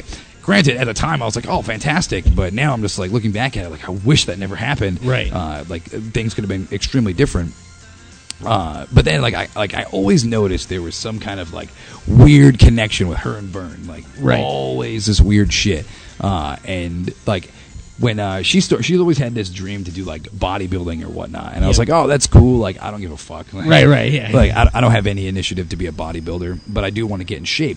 So she initially motivated me to get my ass in the gym, and my gym was like down the street from my house in Boston. So real easy. So it was really easy to just start going. So we started working out together. So now it's like now we're in the gym together. Now we're fucking eating breakfast together, we're eating lunch together. We're going to the fucking shows. We're going to shows together. Together. I'm going to like she's at my house. Like it's just like oh my god. But then there was like awkward times where like she gets motivated and then gets unmotivated very, very easily. So I'd be like, oh, I'm going to go to the gym. And she'd be like, oh, I'm just going to stay here. And like, you're just like, okay, whatever. Like Vern's here, whatever. That's cool. But then you, in the back of your mind, you're always like, well, why the fuck does she want to stay here? And that was like, that happened for like a year where it's just like everyone, not every time, but every once in a while, but enough to where I'm just like, what the fuck is going on here? Like, I don't understand why this is always happening. Like, you're so motivated. Why the fuck are you not going to the gym with me? Like, I'm transforming my fucking life. And it just wasn't happening. And I always had like this gut feeling. So you had a suspicion that there was some kind of shifty business going on. It's funny because one thing had happened, and it rubbed me the wrong way. I don't remember exactly what it was, but I texted Gino, because Gino and I are very close. Great guy. Just let me. So I texted Gino, and I'm like, Gino, I was like, I'm going to tell you something right now, and I just listen, tell me if I'm right or wrong. And I explained him the situation, and I was like, Jen is cheating on me with Byrne. His response was, shut the fuck up. No, she's not. Like, don't fucking think that. Yeah. And I was just like, all right, you know what? Maybe I'm looking at this the wrong way. Gino's right. Like, Gino's very wise. Like, he's always led me the right way. Like, I'm going to listen to him. And then actually, like, so Jen and I stayed together for a while. Like, our relationship was far from perfect. We had the fucking worst experience. Actually, one of my favorite stories to ever tell involves a bulldozer. And so he's a wild man. A wild man. So she had a birthday party. She always wanted to have her birthday party at like Dave & Buster's. Dude, we were invited to that one. We couldn't get in because the mask policy. They're like, can't come in. They held the luchadors up. Plus, you guys were all fucked up on that wine. Yeah, so. This man loves his French wine. Why are these grown men hugging each other trying to get into Dave & Buster's? I'm in rehab currently. I'm French wine free for this Matt cast. All right. Oh, shit. Just today. He's next Matt cast, he's double fucked up. I hope not. So, like, I did everything I could to, like, throw this crazy bathroom party. Birthday party. Yeah. Trust me, I have parties in the bathroom, too. It's cool. There was a bathroom party. So we had this birthday party at Dave & Buster's. I got like that 20-person table in the middle of the room where everybody looks at you like you're a bunch of douchebags. Like, ooh, these guys celebrate. I invited all of her friends, like friends from like outside of wrestling, like that live in New York, like friends from in wrestling, like NCW guys, people she was close with. I was there, like Matt Storm was there, like there's a bunch of people. And Jen got fucked up real quick. Like, real quick. Right away. She wasn't afraid to spend daddy's money real fast. So she started drinking all these drinks or whatever. And then I was with the boys, so I'm just like, oh, you know what? I was like, let's go get some drinks. And in there they had those little coolers with the people that push them around. Yeah. So I stopped the thing and I was like, oh, let me get 5 Bud Lights. And then the lady was like, oh, I have 1 and 4 Corona. So I had turned and laughed at the guys like, I'm getting the Bud Light. Yeah. You're getting Corona. And Jen had walked by at that same time, and the girl was laughing that was selling the beer. Uh-oh. So here now in her eyes, it's me flirting with this girl to get alcohol and pointing at my friends like, look, dude, I'm about to fuck this chick at my chick's birthday party. So she lost her fucking mind and went on this fucking tyrant for like 2 hours, dude. Just flipping out. So I'm fucked up too, and it's just like, I'm not gonna listen to that shit. I deal with that shit every day. I'm gonna go play some fucking games. Yeah. So I'm shooting zombies. I'm playing basketball. Me and the bulldozer are kicking it around. Getting wild, yeah. And then like I finally bump into her again, and she just starts crying. She's like, I can't believe you would fucking do this to me. Blah blah blah blah blah. And then I remember I was just like, yo, you know what? Let's just fucking leave. Like, let's just call it a night. We get up, we walk down Dave & Buster's, go to the parking lot, and Bulldozer's trying to fucking schmoz up her friend over there. And now Bulldozer's drunk, and he's just like, hey, you want to come home with Daddy? And she's like, no. No, she was actually she was really digging Bulldozer. Yeah, and she was a good looking chick, and she was really digging Bulldozer. So like I felt bad that I was going to cock block Bulldozer, because I'm like the perfect wingman. Like I don't give a fuck, helping him out. So then we get to the car, and I had the keys to Jen's car, and because she had driven there, and she's like, give me the keys, I'm driving home. I'm like, the fuck you are, like you can't even walk.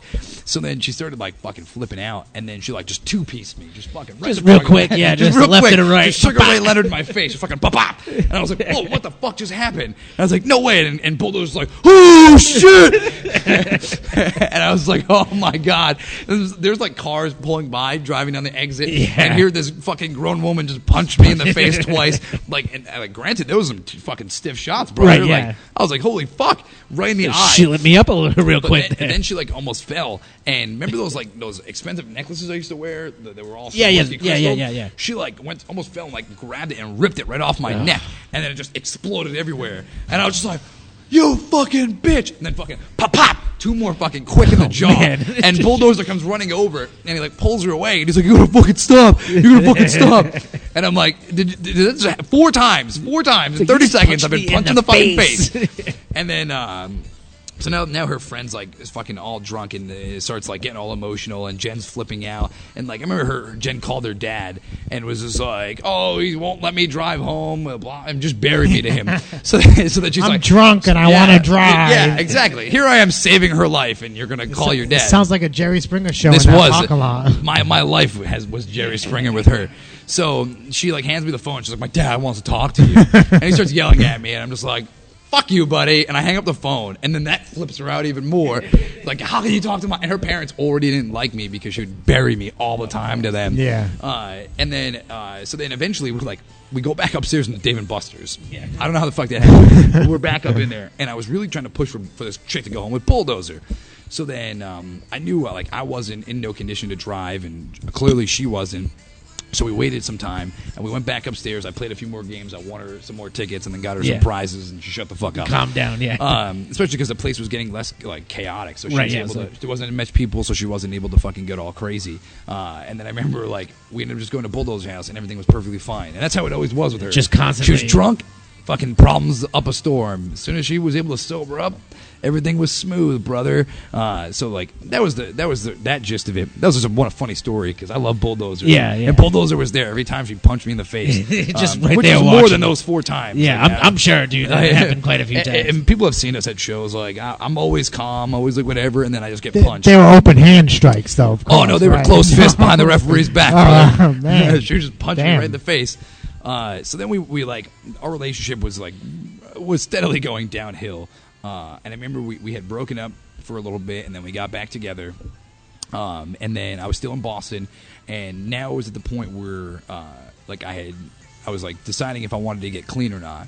And I was just like, you know what? I don't want to be around drugs and alcohol anymore. Like, I want to start doing this wrestling thing seriously, like more than I am. And I had already started getting some buzz at a very low level. So I'm like, oh man, this is starting to get cool. Like, right. I have fans. Like, people like are actually watching what I'm doing. So like, this is like 2011. This is like 2012. 2012. Okay. Like, this is like the beginning of 2012. When was that Shakara show? The New England. That was 2011. That was 2011. That was September of 2011. We had done the 10-man. Like 5-on-5. Yeah, right? 5-on-5. And how did that come about? Though? Actually through Steve the Turtle.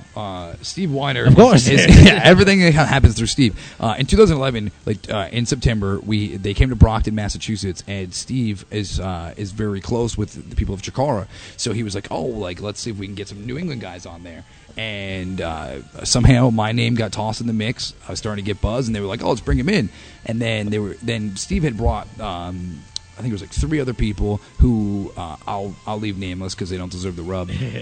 But they got in just because they were friends with Steve.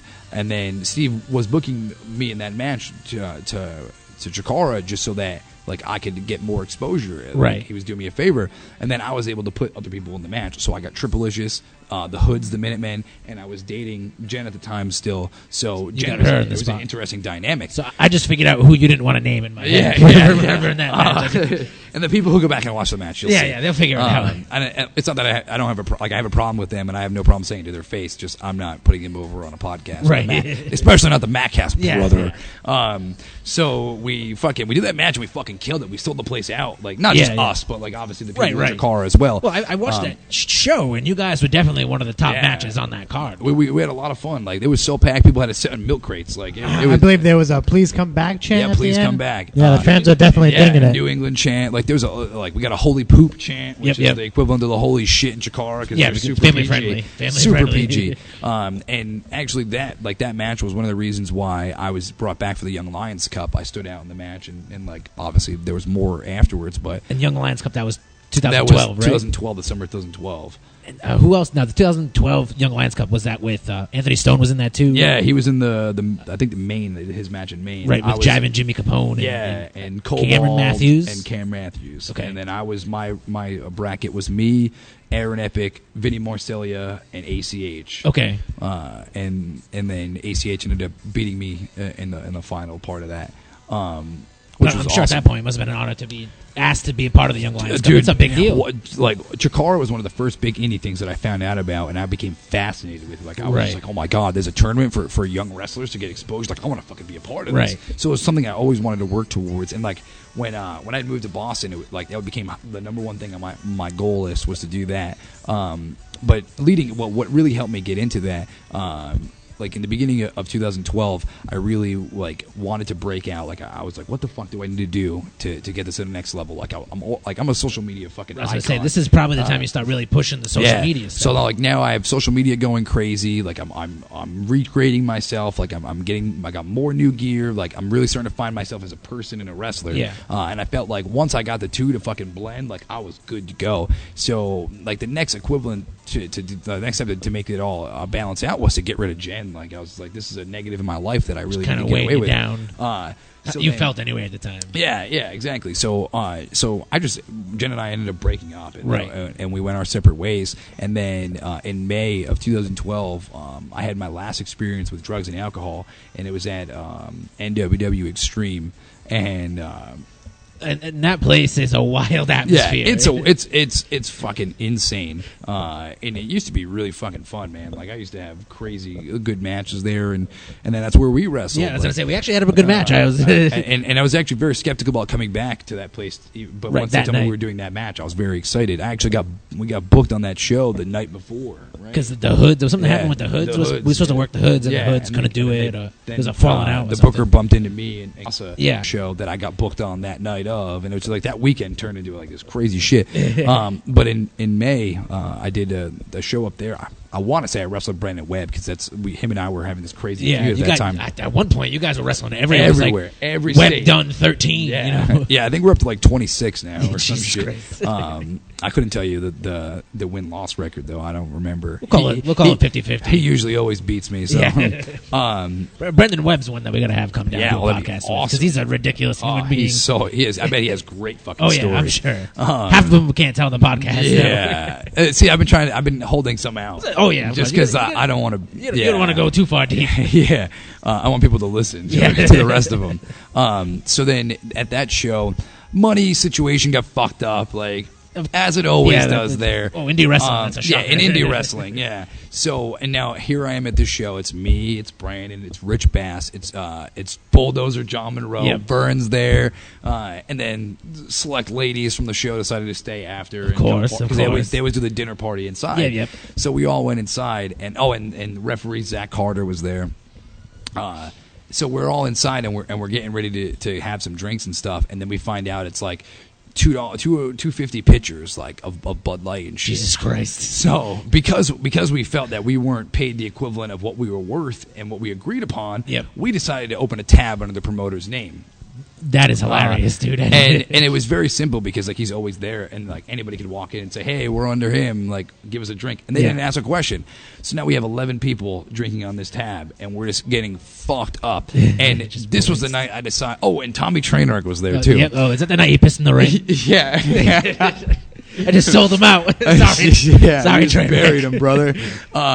So here and now, mind you, me and Bulldozer are like best friends. Like we were so close this time. We were teaming up. We were the insiders. Like we were fucking doing crazy shit. And like, granted, Bulldozer has a very bad reputation with a lot of people, but he's a fucking good dude. He is. I like Monroe. Like he can piss everybody off, but like I'll go to bat for him. He's a really good dude, and he loves wrestling. Like, he fucking loves it, and he's fucking awesome for a guy his size. I remember he insecuried the shit out of Davey Cash and like fucked him up. It was awesome. So I wanted to outdrink Bulldozer this night. That was my mission. Dude, that's a mission to say the least. So I got my 007 pants on. I'm fucking ready to GoldenEye this bitch. And Bulldozer is just chugging these pitchers of alcohol, and I'm just like, oh my fucking god! Like, how is this happening? And he's just pounding them and pounding them and pounding them, and I'm drinking and I'm like sipping on them. He's just like, give me another pitcher. Gone. Give me another pitcher. And I'm like, damn it, John, you're like 11 deep. I'm only on like 3. What the fuck? So I remember at one point I walked into the bathroom because I needed to break the seal. And I walk in, and Tommy Trainwreck is pissing in the urinal, but he's sleeping. So his face standing there in his hand, he's got his dick in his hand, and he's pissing, but he's like his face is up against the wall, and he's just like, and he's peeing at the same time. I believe they call it sleep pissing. Yeah, sleep pissing. That must be a French thing, right? Yeah. So he's sleep pissing, and I walk in, and I'm just like, "What the fuck are you doing?" So like fucking tap him on the shoulder, and he's like, "Hey, fucking dude." wakes up, and he's just fucking peeing, and he's just like, "Holy shit, dude, I'm so fucked up." I was like, "I know, you're just peeing and sleeping at the same time. Like, you're pretty fucked up." So then, anybody that knows Tommy Trainwreck has heard that exact line before. Is all I'm saying. So he goes back out there. I piss. I come back out, and then Trainwreck's gone. Like, he's gone. And I'm just like, where could this man have gone? He's so fucked up. There's no way he's walking anywhere. And he was gone for like 40 minutes. Like, just vanished. So then he comes back downstairs the 40 minutes later, and at this point, like, I had already taken my clothes off. I had drank more beer. Bulldozer flipped the table. He threw a bowl of potato chips at somebody for them to show him their tits. Like, things were getting a little fucking crazy. Yeah, just got a little wild with Monroe. He gets wild. So then, out of nowhere, Trainwreck comes down. And he's got more alcohol in his hand, and he's just like, "Let's fucking party!" and I'm like, "Dude, we've been partying for 4 hours. Like, slow that shit down. You've already blacked out 11 times." So then, we just kept drinking. We just kept drinking until like 5 o'clock in the morning. And the show ended at like 10. Yeah. So we just kept fucking drinking, and like I added more stuff with my alcohol because that's what I had a tendency to do. Yeah, that was my shit, and that was part of my payday, brother. Some gimmicks. So yeah, it was like $10 in gimmicks. And I was like, oh well, all right. It would have been beneficial if I flipped them, but I didn't. And right. I flipped them into my mouth, and my nose, and Tommy Trainwreck's asshole. No, hey, I'm just now, kidding. booty bump. Booty bump. So then we decided like everybody's gonna leave, and then the next morning I woke up in Boston. Yeah. Now, mind you, the show was in Woonsocket, Rhode Island, and Boston's 2 hours away. Yeah, that's a little bit of a trip. So I just woke up in Boston in my bed, and I was like, what the fuck is going on, man? Where the fuck am I? And like I go outside, my car is parked sideways in the driveway. There's throw up all over the place, and Vern was there, and he was getting fucked up too. So I'm like, who the fuck drove home? Yeah. And like nobody could remember who drove home. Jeez. And but it took me 7.5 hours to get out of bed. Like, so that was a new personal best, like self high like, five, like for that one. And like I just laid in bed, and like I couldn't really move because everything hurt. Yeah. And my PS3 controller was right next to me, and it was already on Netflix because somehow I put on Netflix when I got home. Yeah. So I just hit the X button, and it went to River Monsters. And so for 7.5 hours, I watched River Monsters. Just laying in bed. And I just laid in bed, and I probably pissed myself, like, because I didn't get up. That would make me quit drinking too. I think that. And that's when I kind of had my epiphany. God came and talked to me real quick because I was gonna die. Like it was really bad. Heading down a bad street. Yeah. I was already on that. I was on Bad Street, USA. Yeah, I was just singing that in my head. And and the Freebirds were there, and they were like, "Turn around, brother." And I was like, a little bit. I was like, "All right, like, yes, Michael Hayes." So then when I finally got up, like I cleaned myself up, I took a shower, and then I came downstairs, and I'm just like, you know what, like I'm gonna do this for real. Like I'm gonna get clean. Like I'm like it's not just for me. Like I'm at the point now in my life, in my career, where people are watching everything that I do. So if I'm posting pictures like, oh man, I'm so fucked up today, like fans are going to think it's cool at a young age to go and get fucked up and do this and make the mistakes that I did. Right. So I respect wrestling enough to well, actually more than most people, but enough at that time to change things. So I started flushing all my pills down. Yep. I flushed all my powder down, like everything that I had in the house. I flushed it all down the toilet. And then Samosa and I had these collection of all the alcohol that we drank in the house, like fucking $60 bottles of Patron, just like chilling, everything. Because we would just have parties, man. We would have fun. Our road sodas. So then I'm pouring these bottles like down in the drain, and Samosa walked in the house, and I'm just pouring out all the alcohol, and he just starts fucking flipping out. Tweaking, what the fuck are you doing? And I'm just like, I'm getting clean, brother. And I'm like pouring it all out. And like he's trying to stop me, and it's like I'm pouring all the beer out that was in the fridge and everything. And like it was funny too because like we weren't supposed to have any of that stuff in the house, because of his occupation. He was a reverend, and like his mom still thought he was a virgin. So like that's how fucking crazy his life was. So he was every time his parents would come over, we'd have to hide all the alcohol in like the linens closet and shit like that when they would come in from New York. So then so I poured this out, and he kind of gave me the same response everybody else did when I told him I was getting clean. They just giggled and were like, okay, man, because everybody like who got the insight to see like knew how fucked up I was, right? Like, and it's funny too because like there's friends that I've had for years that never knew, and I was like, dude, I used to go to school fucked up. Like there's so many things that I wish I can go back and change because it's like if I wasn't so fucked up, like imagine what I could have done with my life. But I'm happy where I'm at now. Like so, thankfully it worked out. But that was the day, man. May 19th, 2012, I got clean, and I haven't touched anything since that day. I've just been fucking straight edge, like. And it's been the greatest fucking decision of my life was pouring all that shit out. Yeah. Now, do you feel like that was the beginning of all the positive things that have come your way in the past year and a half?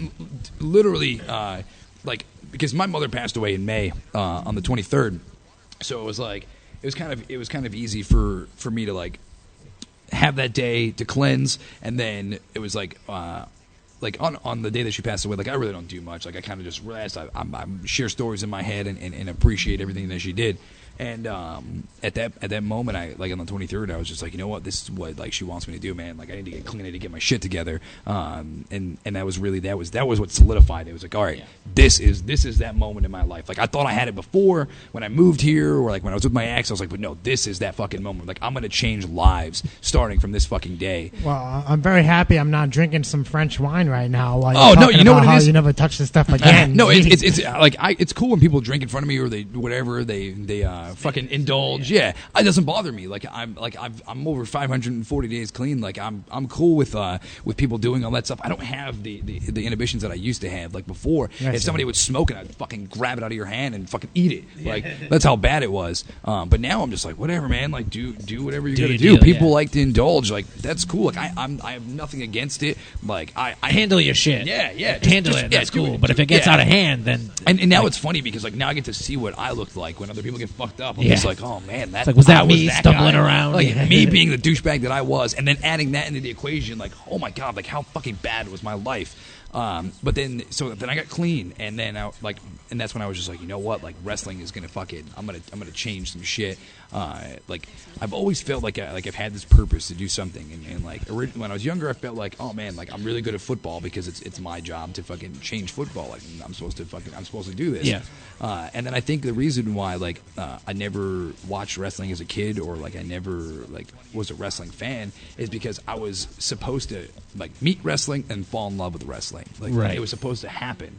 So like I'm very happy with the way that it turned out with me not being a wrestling fan, and like my sister is like the only thing that I really have left with my connection to my mother. Yeah. So like it's all these weird things, these coincidences that are happening. Like my sister was a wrestling fan, that's why I watched wrestling. Like she forced me to do it inadvertently. Yeah. And then I did, and now I fell in love with wrestling. And there was all these obstacles for me to quit wrestling, but I used them to motivate me to continue wrestling. Keep pushing forward. Yeah. And now I'm at this point where it's just like, holy fucking shit! Like this is wrestling now. Like now I'm fucking somebody. Yeah. And I still try to like play it off like I'm not. Like I try to ignore the fact that things are happening, but they are. But I'm not one of the guys that we've all come across that uses wrestling for evil. Like I don't use it for my benefit. Yeah. Like I'm not here to rob anybody. I'm not here to fucking take advantage of promoters or anything. No extortion. Like that. Yeah, none of that shit, man. Like I just want to give back, and that all happened in that May of 2012, and then I got the invitation for the Young Lions Cup, and then I was just like, oh my god, like shit's getting real, and that was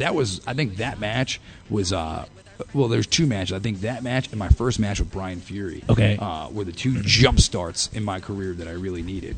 And is that around the time where the Pro Wrestling Savior thing came into mind? No, or was that no. A little Actually, bit after? that was the Pro Wrestling Savior thing happened at the beginning of this year. This year, okay. So yeah, 2013 is when that kicked in. 2012, where you're going to focus. Clean, focusing on wrestling. I'm clean. I'm starting to get into the gym, not as much as I do now, but I was starting to get into it. Hitting it harder than you were before. Yeah, maybe like 3 times a week. Like I was living the dream, brother. But now I did that, and then the Young Lions Cup happened, and like the internet went crazy with me. Yeah. Excuse me. And then I started getting bookings like everywhere. People were just like, "Oh my god, like who's this kid that tore it up with ACH? Like we need him on our show." And so I just started taking bookings everywhere I was going, everywhere I possibly could, and kind of using that. But like for the positive, for more life experiences, to go out there, help spread my name, and kind of like the pro wrestling savior thing was already in my mind, but it wasn't out there. Yeah. I was kind of like laying the foundation for it. And then I went to Canada for my first international tour, and it was funny because I had already debuted at CTWE, which was pretty big in Connecticut. So I was just like, oh, you know what? Like, I wanted to be here. My friends were wrestling there. It was one of the things that was most talked about on the internet. And I was like, oh, you know what? I'm gonna fucking go there. And I debuted there, and I wrestled the Mack and Sebastian Suave, who was from Canada. And then I ended up splitting my eye wide open, and then they had me cut this like wicked dick promo on the Mack. Yeah, and the next show we were teaming up together. Yeah. So it was weird, but then we were in line for a tag title shot. Yep. And then it sucked because when the day that our tag title shot was scheduled for was the same day my Canada plans had gotten switched a week early, so like now I was going to be in Canada beforehand. Okay. So I had reached out to CTWE to let them know, like, hey man, I'm not going to be able to make the show. Like, I'm going to be in Canada. Yeah. I'm not even going to be in the country. This is my first international tour. Like, I can't miss this. Like, I'm going to be gone for a bit. Like, I want to go enjoy this. And now, again, I'm not trying to bury anybody. Like, that's not my intention, but people deserve to know the truth. Yep. I'm very quiet about things, but you guys are my friends. I have friends here that are listening, so I'd like to clear the air. The room is filled up since we started the podcast. I know. Oh, my God. I feel like we're doing a wrestling show. So I messaged the promoter of the show, and I was just like, I explained to him the situation. Like, I'm leaving for Canada early. This is my first tour. Like, my passport's already paid for. Like, I have to fucking go. And I was met with the response of, why would you want to go to Canada when you can be the tag team champion of the #1 wrestling promotion in Connecticut and probably New England?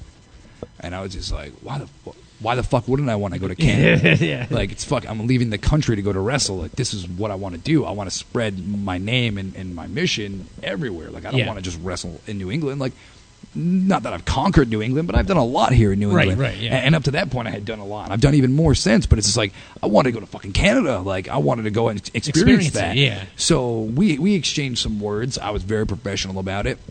And then I found out on the show they buried me. And they just threw me under the bus and like just talked a bunch of shit and promos and commentary and all that stuff. And I was just like, whatever, man. Like, if that's what you got to do, like, then that you feel like that's the right decision, then whatever, you go for it.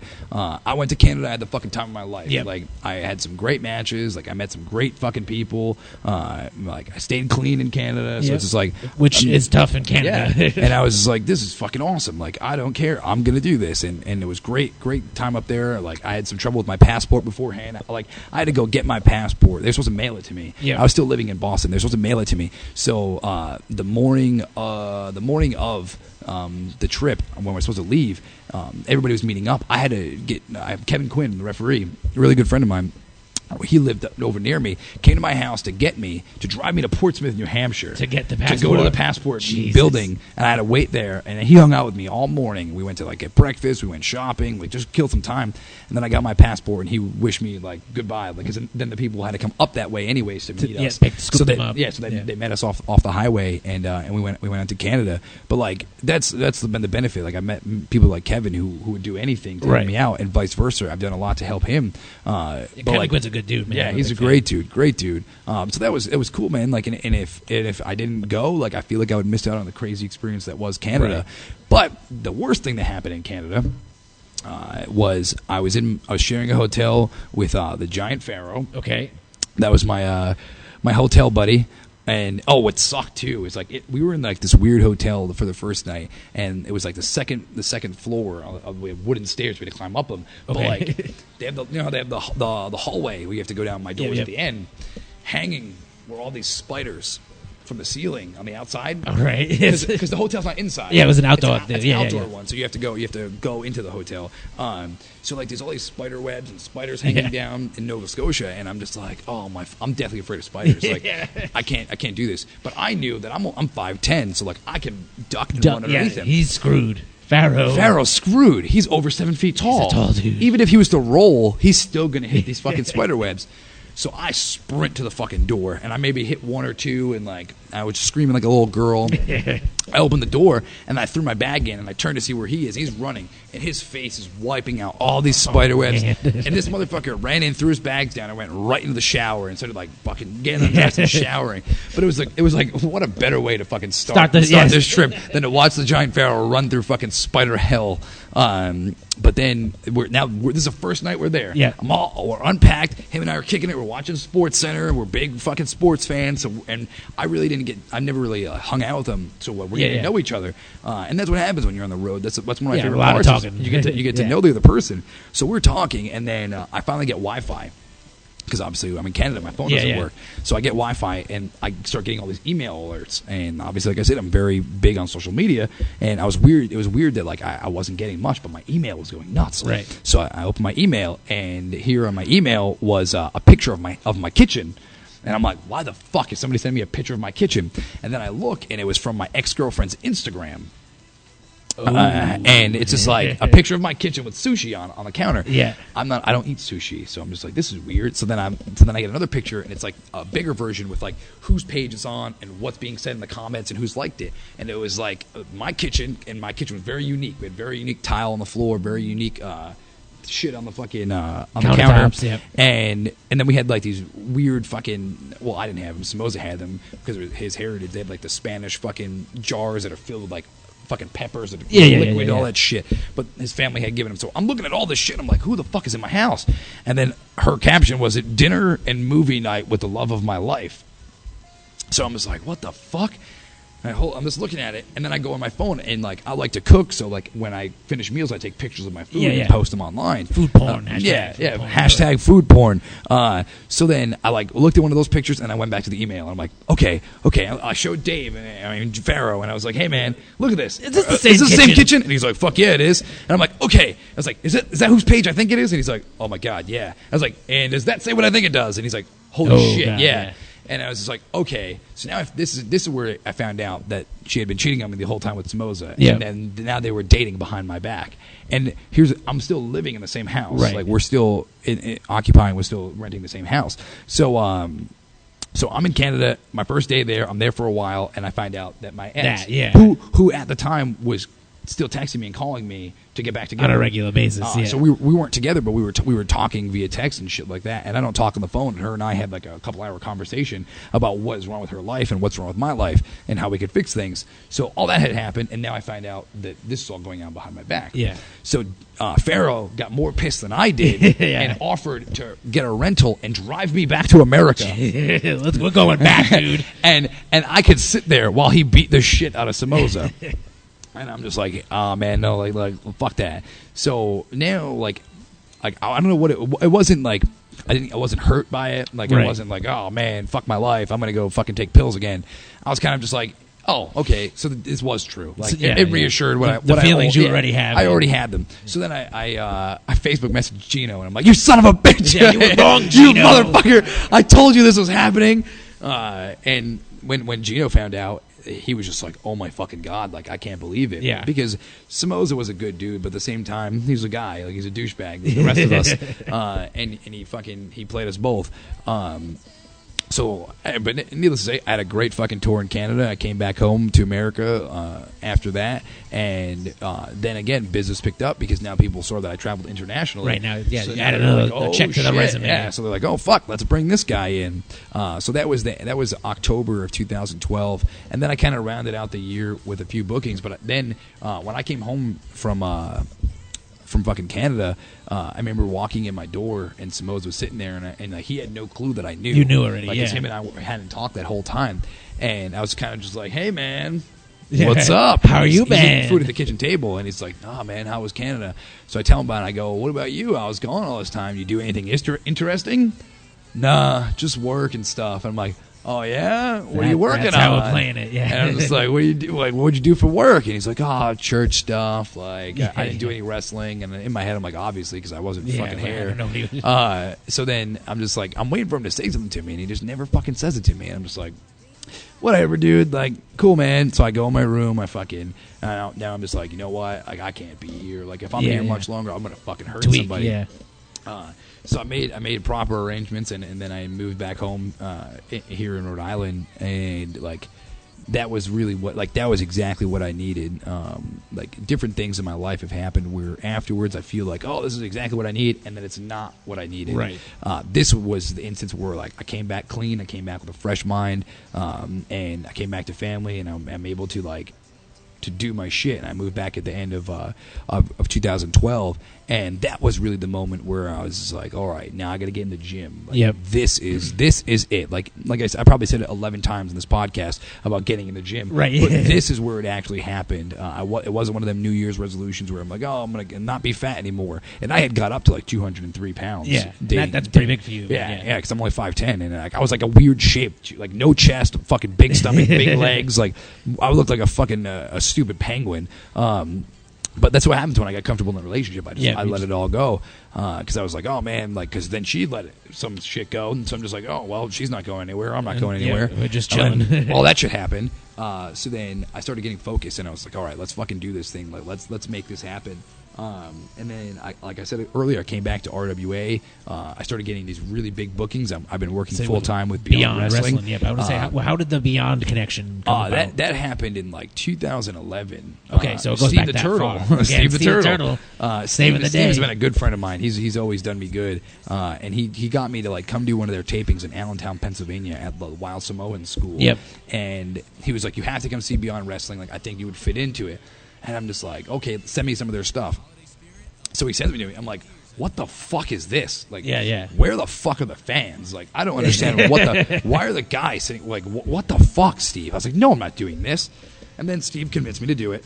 And I remember my first road trip down there, it was me, Denver, Colorado, Turtle, and Pinky Sanchez. The man, not the man, place. Not the place. Yeah, we couldn't fit the place in the car. Now you said your first trip down there. Where was it located at? Allentown, Pennsylvania. Pennsylvania. The Wild. Yeah, he's a little behind. The Wild Samoan. Well, I know Bloodstone just talked about it in the last podcast about how far was the travel? Oh, like 6 hours. Yeah, Bloodstone, the one that Bloodstone, Anthony Stone. Sorry, I keep going to Bloodstone. That's all right. We did it on that podcast too. Yeah. He went to Ohio or something. He used to go to the crazy. Yeah, that was before my time. They used to drive all It's like Ohio. 8-9 hours. That's probably a little bit more than that. They used to go out there and kill it in Ohio. That's where it originally started. Yeah. Because Denver lived out there, and then they relocated and were holding their shows in Pennsylvania, and then they transitioned to go to Brian Fury's New England Pro Wrestling Academy. In North Andover, and then we did a bunch of tapings there, and that's really where I feel like a lot of shit plateaued. Like, for you, I mean, fucking skyrocketed for me, especially, but I mean for the product overall. Because we were able to work with guys like Brian Fury and like bringing in a lot more. Makazi was there for the beginning, like local guys, and then they had all the names coming. The Smash Brothers were always here, like shit like that. But for the me, first Beyond show I went to, you worked the Smash Brothers. In somewhere I don't know. Where that was in Bridgewater. Yes. And that was like one of the first times I got to work with top name guys from Beyond, because for a while it was kind of like my first match ever in Beyond was against Stan Styles. Yep. That's cool. I didn't know that. he lives in Pennsylvania, and like we were down there, and my opponent didn't show up, so I was just like, who the fuck do I know that lives around here? And I was like, hey Stan, you want to come wrestle on this show with me? But I didn't tell him what it was until he got there, and I was like, oh, by the way, there's no fans, no nothing. We're gonna wrestle each other in front of the boys. And he was just like, whatever. Yeah, okay. And we beat the fuck out of each other, and we both got like full-time deals, I guess, regular gigs. We were gonna be brought back all the time. And like I remember I went like 3-0 and Beyond, which is a good start because it's all rankings. Point system, right? If you win, you get a point. If you lose a point. So I went like 3-0 right off the bat, and then like afterwards I just lost everything. Like I just kept losing. Yeah. I was like, oh my god, like I suck. But like I wasn't being tested. I was in the ring with guys who were like around my experience level, or like maybe they're especially as like a 4-way. So I'd be in there with like 2 dudes who knew as much as me, and then like one guy who knew a lot. Yeah. And like with like a Dan Barry, or like an Aaron Epic, and then I'm in there with somebody else who doesn't know as much. So it's like kind of gets a little lost. So I did those for a while, but like that was very important for me in my journey, because like I was able to really learn and really get down and be like, okay, like this is really what I need to do. Like I need to grind this shit out. I need to make mistakes so that I know what the better side is. And I did that for a long fucking time and Beyond, man, like a long time. So you said 2011 to at least 2013, right? Until recently. Now 2013 would have to be, you'd say, so far your year. This is my year, your biggest year so far. This has been the year for me. me. Now I'm going strong. I'm clean. I think like this was the year where wrestling finally clicked for me. Like I get it. I get my purpose in it. Like I understand what I'm supposed to do here. And I've been lucky enough to work with like some of the best. I was going to say, throw me some names, man. Throw me some names of guys. Man, Gargano. This year's been pretty decent. Johnny Gargano, Michael Elgin, Chuck Taylor, Sanjay Dutt.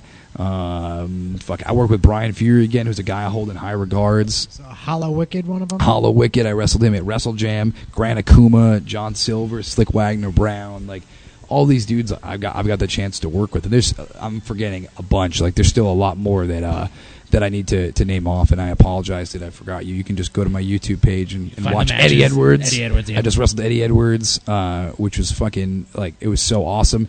But then I've got to work for, like, Jakar again, the Wrestling Is products, Beyond, RWA, fucking CZW I'm in now full time. Yeah. So I was going to say, I know you got the tryout a few months ago, right? With CZW? Yeah. I got to. I went in there and I worked the product, David Starr. Now, was that a Steve the Winer hookup too? Again? No. That was actually CZW and Beyond Wrestling. They were doing like joint. They do joint tapings, like showcase thing, right? Yeah. You have a Beyond showcase on the show. We also held tapings at the CZW dojo, at the Training Academy, new dojo. Yeah. In Jersey, it's Jersey, right? Yes, it's in Jersey. We went down there, and I was able to get in front of the owner, DJ Hyde, a few times, and kind of like show him like, this is what I can do, man. Like, I just like give me a fucking shot. Yeah. And I had so many guys in CZW going to bat for me. They were just like, yo, you like. He's always like, oh, we need somebody. They're like, yo, fucking JT, bring JT in. And he's like, nah. But after seeing me so much and so often, it was just like, you know what, fuck it. Here's your shot. You're going to wrestle one of our young kids. Yep. Me and David are on the same age, same experience. And they were just like, go in there and fucking wrestle. And we fucking killed it. Like, we fucking killed it. No, like, we got reaction from the crowd that, like, most people would never get in their debuts. Like, please come back. It's like, oh, they popped for everything. They went nuts. Like, it was a very humbling and satisfying moment for me. And then to be walking to the locker room after the match and to be, like, greeted by all your peers. And they're just like, oh, my fucking, because we were first on the show. Yeah, so people were digging it. And they were just like, oh my, and the place was sold out. Yeah. Like, it was because the CZW crowd's like an ECW crowd, man. They're bloodthirsty. Like, they don't want to see wrestling. They want to see fucking violence. And we gave them wrestling. Shit get crazy. Yeah. We gave them wrestling and a good story, and it was just like, oh my god, and that was like on top of me working with Johnny Gargano here at FET in Providence for Beyond Wrestling. So like my name was now all over the internet in a positive versus way. all these different. Yeah, from when I was younger, I always had the negative outlook on the internet, and like people were always talking and saying bad things. Now it's just like it's kind of mind blowing that nothing but positive things are being said on the internet about me, and it's all because of these matches. And the CZW thing, like I remember because I had to drive home, and the shows are in Jersey and stuff, so it's just like I have all those hours I'm in the car, and my phone is just going nuts. Like, my Twitter, my Facebook, everything I can think of, or like people posting pictures. Like I have like internet writers like hitting me up to do podcasts or like to do fucking interviews for them to ask where the fuck did I come from? Right. Because still at that time people didn't know who the fuck I was. Yeah, like, you were relatively unknown to the. And the thing with Gargano, like everybody knows, like I'm a huge fan of Gargano, so like it was amazing for me to work with him, but he's like the Dragon Gate USA fucking champion, right? Yeah, and I went toe to toe with him in all aspects, and like the internet, like the wrestling fans ate that up. They were like, oh my fucking god, like you almost beat him, and then we ended up having the rematch where I did New England Frontier Wrestling in Chicopee, and it was just like all these big matches came out of nowhere, like like with Fury and Chuck Taylor and Sanjay. Well, you brought up Elgin earlier. Elgin, yeah, he put you over. Pretty big, man. That was going to be cry in the ring. Was that the same night that Steen mentioned you on his No, deal? That was actually Steen had put me over in his in the Steen videos on his YouTube page after the Johnny Gargano match. After the guy, because he did live commentary for it. Yep. And then afterwards, when he was driving home, he started talking about me, which was amazing. I remember I was at the gym. Yeah. And you my Twitter started going nuts and like, oh, you should watch this YouTube video. So I watched it, and I'm pretty sure I texted T right after, and I was just like, oh, is this fucking real? Like, and then fucking Steen just talked about me for like a good minute. I was like, oh my god, like, and this wasn't like right after. This was like 2 or 3 days after the show. Yeah. So it's like I made that much of an impact that this fucking for him to bring it up. Amazing fucking wrestler is now talking about me in his podcast and mentioning me in the same sentence as Gargano and saying that people should go out of their way to see me wrestle. It was just like, oh my god, like things are starting to fucking work out. And then I wrestled Michael Elgin back at Beyond for Point of No Return, and like I actually dislocated my right ankle in the match. Going for one of my moves, I slipped on the bottom rope and landed right on my right ankle, and it fucking popped out of the socket. And I still wrestled another 20 minutes. Like, and I think like with that and the crowd like ate up every single thing that we did. That afterwards, Elgin asked for the microphone and this. And, he put you over, dude. Yeah, shoot, brother. He put over Beyond and then put me over because like everybody, he says everybody always believes the hype, and like he didn't know what to expect coming in to work with me because he had heard some things but didn't really know. And then he said that's like, you don't believe the hype, I'm the real deal. And I remember like I'm in pain because my ankle's all fucked up. Like it's just killing me. I'm fucking hanging on the rope in the corner, and then I hear this, and then he shakes my hand, and I was just like instantly I almost wanted to fucking cry. I was just like, this because these are the moments that we fight for so hard. It's for the acceptance of our peers who are like at that level above us where we want to be. And Michael Elgin is the fucking man. Like, him and Gargano, like they're the fucking men right now. They're out there killing it, and they're traveling like the way that I want to be traveling. And for them to come here to my fucking hometown of Providence and like in front of my family, my friends, my peers, like Beyond Wrestling fans, it's just like for them to say that, it's just like, oh my big fucking deal. God, man, that's a big deal. And it was very humbling. Like I was very, very honored for him to even give a shit. He didn't have to give a shit. You said you almost cried that night. Yeah, man. I believe we seen you almost cry here in this building when you won the Triple Crown Championship in the Chase the Champion Challenge. Yeah, Chase the Championship on it match. Today, You're fucking good, man. I'm trying. Yeah. I think explain to us why that was so emotional for you, because well, let me I'll break something down first and then get into that. When I was younger, like I've dealt with a lot of trauma in my life, so I've built up this wall for my emotions. So, and that's probably why a lot of my relationships didn't work out. Because like when I say I don't give a fuck, like I really don't give a fuck. And it's no like offense to them. It's just like I've heard this story before. Like I've dealt with the situations. Like I just don't care. But now, like since I've got clean and like I see life a whole different way. Like I made all these memories throughout my life and I don't remember them. And granted, that's like from the drugs and alcohol, but also like from the wrestling. Like it takes a toll on our body. So there's things that I've done that like unless they're caught on film or unless I have friends that are around me that can tell me about this stuff, like I don't remember them. And it sucks and it's fucking devastating because I'm not going to have these stories like when I grow up and have kids, like I'm not gonna be able to tell them what I did when I was a teenager, because what I did when I was a teenager was drugs and alcohol, and I fucking abused it and I took advantage of that. And like I've nearly died 3 different times, and like I've beat death, like I've bled to death, I've been hit by a car, and I broke my fucking face, and I'm still here. So, but when I was younger, I took advantage of that. It's like, oh man, I can't fucking die. I'm like, invincible. Like, yeah, I'm a fucking superhero, man. Like not like a super villain at that time. And I'm just like, oh my god, like I can do whatever the fuck I want. And then I had a real close call when one time I OD'd. And luckily, I was around friends and rushed me to the hospital. And like that should have been my wake up call, and it wasn't. And now it's like, now I'm at the point where I see life for what it really is, and it's only been like that for 540 days.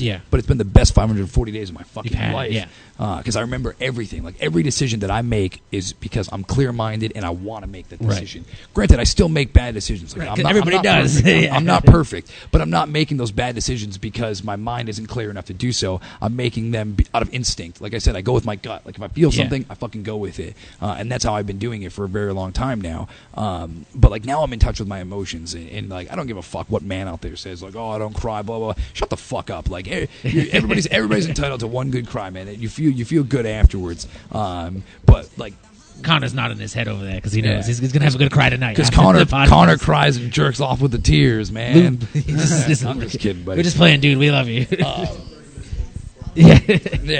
But we're doing good on time. Sorry, guys. It's all good, guys. We should be. I told you, fuck you, Gino. We're beating the Gino time. So So then, like now, with me being so clear-minded, I'm able to really get in there into life. I mean, and do some things and see things very differently. I've made amends with a lot of people that I feel like I wronged over the years, and it's like it was difficult for them at first to understand like why I was even apologizing, because they're just like, dude, you're just a douchebag. And I'm like, no, like I was a douchebag, but like I was also in this kind of a situation. Like I lost my mom, I lost my grandmother. Like I watched I had one of my friends die in my hands. Like I've had a lot of fucking shit, man. Like I had a lot of trauma with my father growing up, and like, but granted, I'm not looking for pity. I'm not looking, but this is my story. I'm actually writing a book right now, and it's about my life, and it's really like it's not for fame or fortune or anything. It's really to show people that there's help. Shit. Yeah, like it's clear. It's clarity for me. Like I'm going to be able to cleanse myself, but at the same time, it's like people out there have dealt with situations like I have. I want to help them. I want them to see like there is help. Like don't think that because you finish one bottle, like you have to move on to the you next have to go on to the next bottle. Yeah, you could stop there and find yourself. But like when I came back to the RWA and I won the belt, like that wasn't anything that was supposed to happen. Like that wasn't part of my journey. Things happened there that made that my journey. That made that part of my life, and it was very just satisfying for me. It was my redemption because I had fucked everybody over here. Because I was just arrogant, I was pompous, I didn't give a shit. Like at some points, I was just like, I'm the fucking best. I don't fucking care, and I was really, really bad. So winning that belt, and it wasn't even like, but being in the ring with some of my best friends in wrestling. Granted, what anybody else thinks about them, like those are my best friends in wrestling, and I was in the ring with them, and I was able to win the fucking belt, and like. And they gave me the microphone, which usually before used to be a bad thing. He had a little bit of trouble. But like it took me a minute to even catch my breath, like not because of the match, but because I was feeling all these emotions, and like I won the RWA belt before, and it was just like, all right, I got a belt, like cool, man, that means I'm the fucking shit. But now it's just like I won this belt this time, and it's just like here's your chance to make everything right. Here's your chance to show everybody here that their opinion of you from years ago wasn't wrong, but it can be changed. I'm not that type of person anymore, and I think I've done a very good job since then. I want to help the guys who are here because this place itself has a bad rap with other people, other like wrestling companies or wrestlers in the area. They shit all over the RWA, but I think it's the same misconception they had with me a few years back. They just didn't understand me. They never took the time to understand me. But now that I'm here and I'm back and I'm using whatever value my name has, and I'm putting it everywhere I possibly can for the RWA to help them out, help the guys here, because there's a lot of guys here who deserve that opportunity to be seen, because that's what it was for me. I needed somebody to fucking take a risk, take a chance, and put me on their show against somebody who I could learn from and go out there and fucking kill it. And that's what I did. Now it's like, now I want to give that back to these guys. I want them to have that opportunity to either do it here, and maybe my name will bring in extra fans, and those fans will write for a dirt sheet or something and talk about them. Or maybe I could take these guys outside of this element and bring them somewhere else. Which you've been doing a lot lately. Yeah, man. Like I feel like that's what needs to be done. Like nobody did that for me when I broke in. Like, and granted, like I said, I went about getting into wrestling the wrong way. So. Now, like I see what other people are doing, and I see how schools are ran. I've been to every fucking school in this area, and then some. And it's just like I want to change wrestling. Like it's not just. I'm not just saying that because like it looks good on T-shirts and gear and stuff. Like this. I feel like this is my purpose in life, and that might be like, oh shit, this motherfucker's getting deep. But that's how I think now. Like that's how my brain operates. Like I feel like.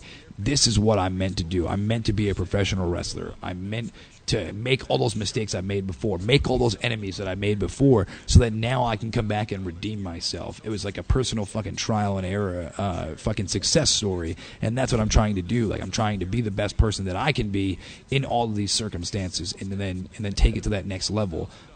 Wrestling for me is growing rapidly.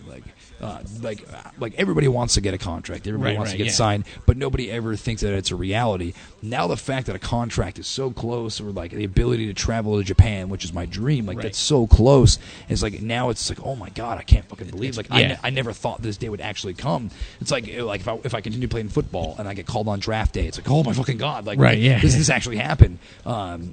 And for people that like some people they just don't understand it, and we fight so hard and we do all this stupid stuff to our body.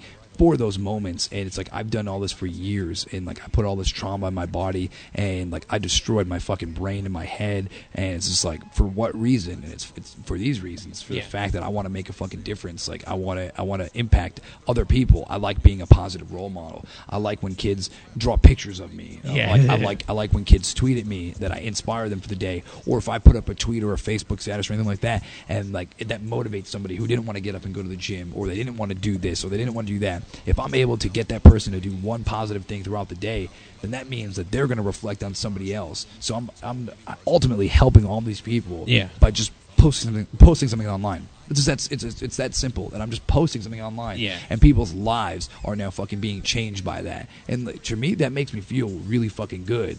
And like I really didn't have like a crazy outlook on all that until like this summer when I went to Las Vegas. I was fucking luckily able to go out there and fly out to Vegas and wrestle out there, and I was very nervous because like Vegas is Sin City, like, everybody who goes to Vegas never comes back the same. And going out there, I was very like, I was just so scared. Like even when I got dropped off at the airport, I'm like, I walked in and T dropped me off, and I walked in and I'm just like, yo, maybe I shouldn't go to Vegas. Like I'm gonna relapse in Vegas, like, because my dream is go to Vegas and get fucked up and relive the hangover before I get clean. And I was like, this is gonna be fucking awesome. And now I'm just like, oh my god, like, what if this actually happens? Like, what if I don't come home? Like, what if I just die in Vegas? So when I went to Vegas, like, and being clean in Vegas, I was like, I saw like a whole different side of Las Vegas. Like, things were fucking like, just see the homeless people that are there, and to see like you can drink on the streets. Like, I didn't know that was a fucking thing anywhere. Vegas. I think you have to be in that specific area, but no, you can just walk. Oh, everywhere, like, right? People go into a convenience store, buy alcohol, and just walk on the streets, and they go inside the casinos and everything. But if you buy alcohol in the casino, I don't think you can leave with it. Like, you have to finish it there. Weird. But like, I'm watching all of this, and it's just like mesmerizing to me because like it has no impact on my life, or so I thought. But then it's like, when I'm there, I was able to get through that and like survive Vegas, and it became like one of the more fucking influential parts of my life. Like, that's where I decided, like, I'm gonna write a book. Like I'm clean, like I'm in Vegas, like I survived this shit, like I want to help people. There's so many people here in Vegas that need help. They need that inspiration. They need somebody to guide them to a better lifestyle, or they just need somebody to fucking help get them off their ass, like say something to them. And that's when I decided, even when I was in Vegas, I started writing, like when I was there, and I should have been doing a whole bunch of other things. I just sat there, wrote in the hotel, and I was just like, oh, fuck it, man. That's been something like I really want to get done. Like, it's like I didn't realize how stressful and how tiring writing a fucking book was, because I want to tell my story, and I want to make sure everything's correct. Like, and like I said, I don't remember a lot of things, so I've had to contact a lot of people that I've lost touch with. And for me, that's an emotional fucking thing, where it's just like, hey, I need to talk to you about how fucked up I was at 14 years old. Like, tell me about that. Or like, hey, I don't remember this story about my mother. Like, tell me about that story. Like, or tell me something. And like, I don't have the best relationship with my brother right now.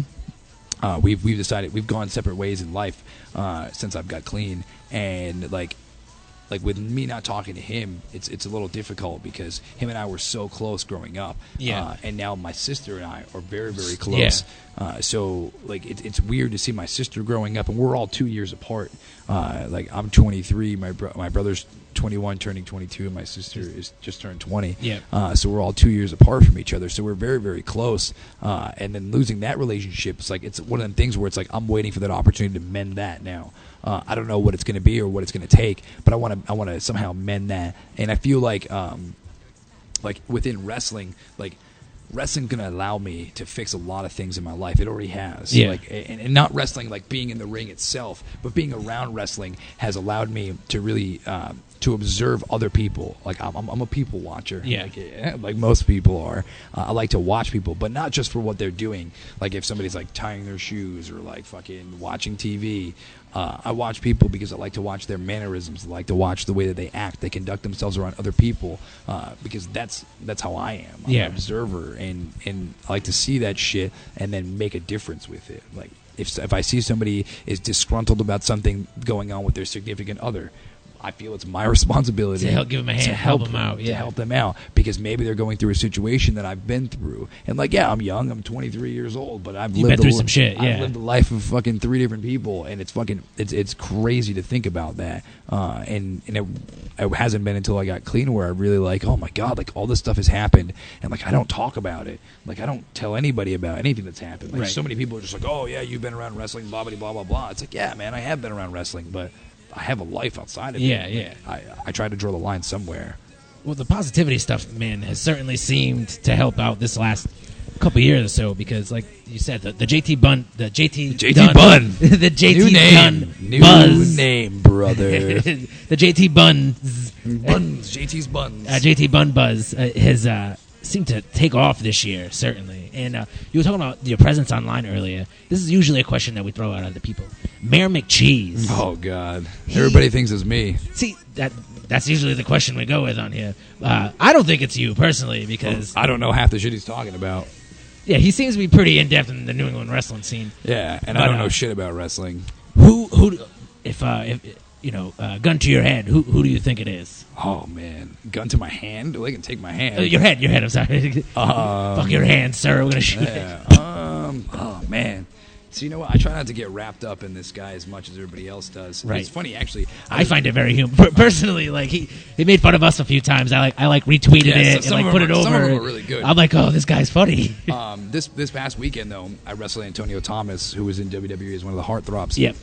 And I remember Mayor McCheese tweeted at me, and I was at the gym, and he was just like, oh, Antonio Thomas begged to wrestle JT Dunn, and then started burying Antonio Thomas, and it's just like granted, like, oh, that's a funny joke, but at the same time, it's like, for me, that's an honor for me to work with somebody who made it up there. Like, if anybody had to beg, I would have. It would have been you. Beg. Like, why the fuck does Antonio Thomas want to wrestle with me? But then I remember, like, some other people started jumping into the defense. Gregory Edwards, a podcast. Yeah, Gregory Edwards. Yeah, he's awesome. He had. I love the ladies, man.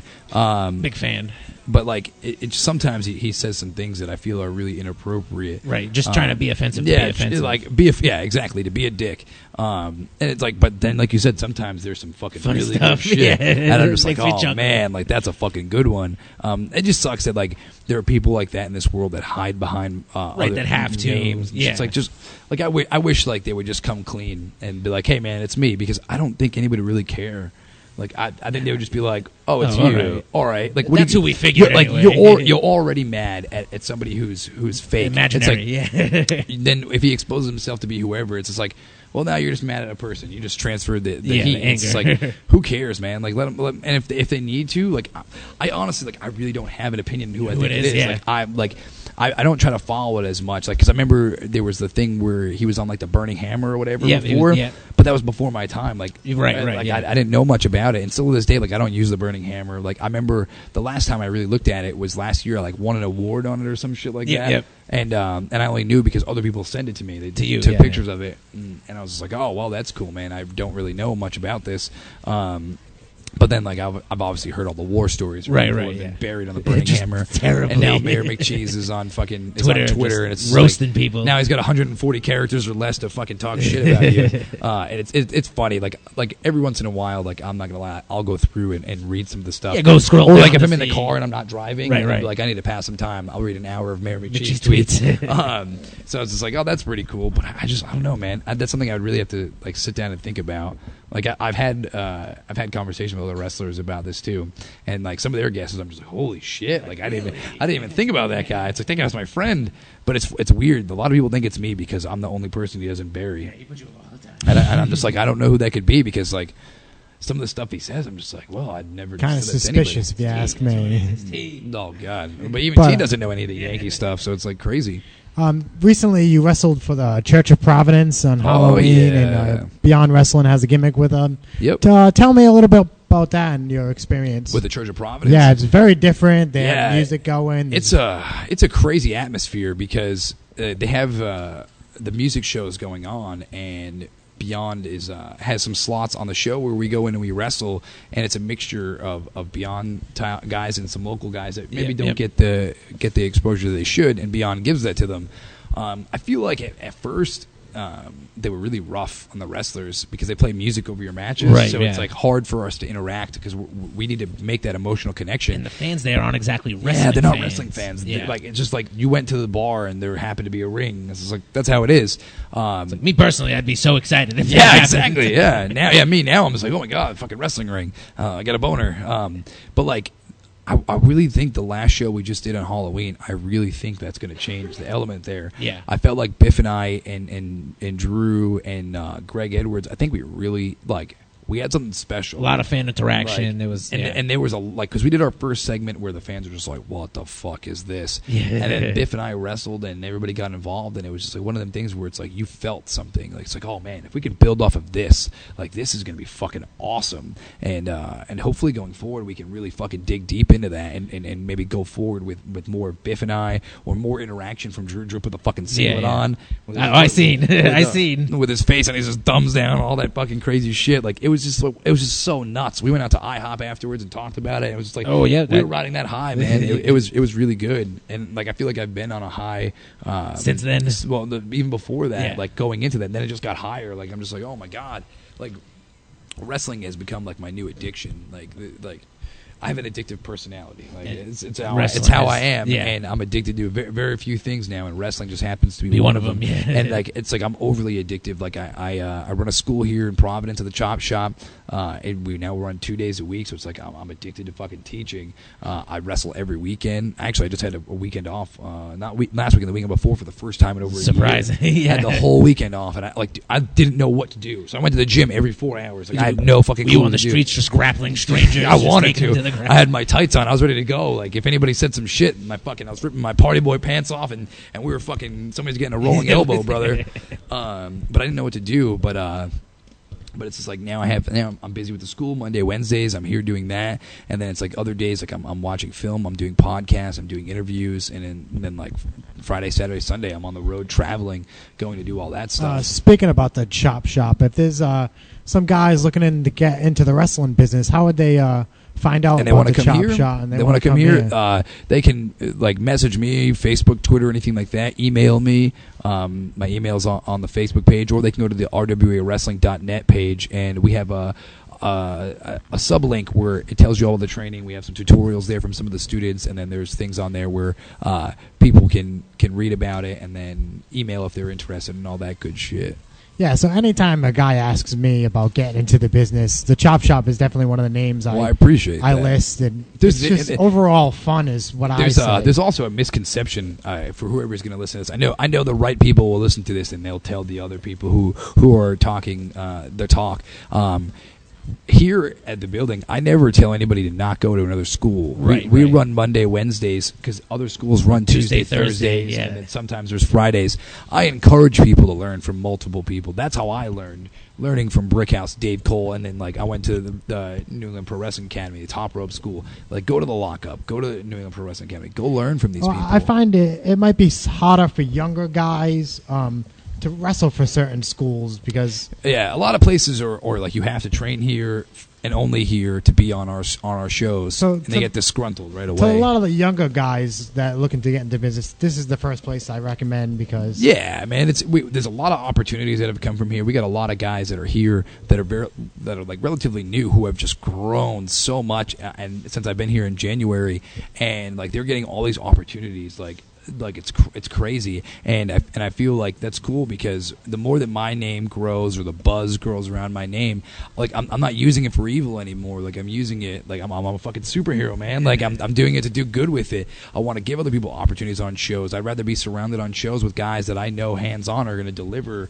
and they're going to like put asses in seats, and we're going to have fun, than guys that just maybe don't belong there, or they're going to work for free, like and steal spots from people. Like I don't like. There's your time where you have to work for free. Granted, everybody has to do it at some point because that's paying your dues, man. You have to eat shit and like the taste of it for a long time until your name becomes worth value. But like the people who just like know their shit and like admit to being shit and then will work for free just to take that spot away from you and help save a promoter $40-$50, like you're a douchebag. Like I want to punch you in the throat. Like I fucking hate people like that, man. So if there's a listener that's listening right now and they're looking to get into the wrestling business, what kind of advice would you have for them? You know, it's funny. I actually, I must get this question at least 4 or 5 times a week on like Twitter or something like that. I actually, on the way here, a kid did the Ask thing, the app, and he asked me like, "Oh, I want to go to a school that's 3 states away. Like, what do you think?" And my advice is the same to everybody.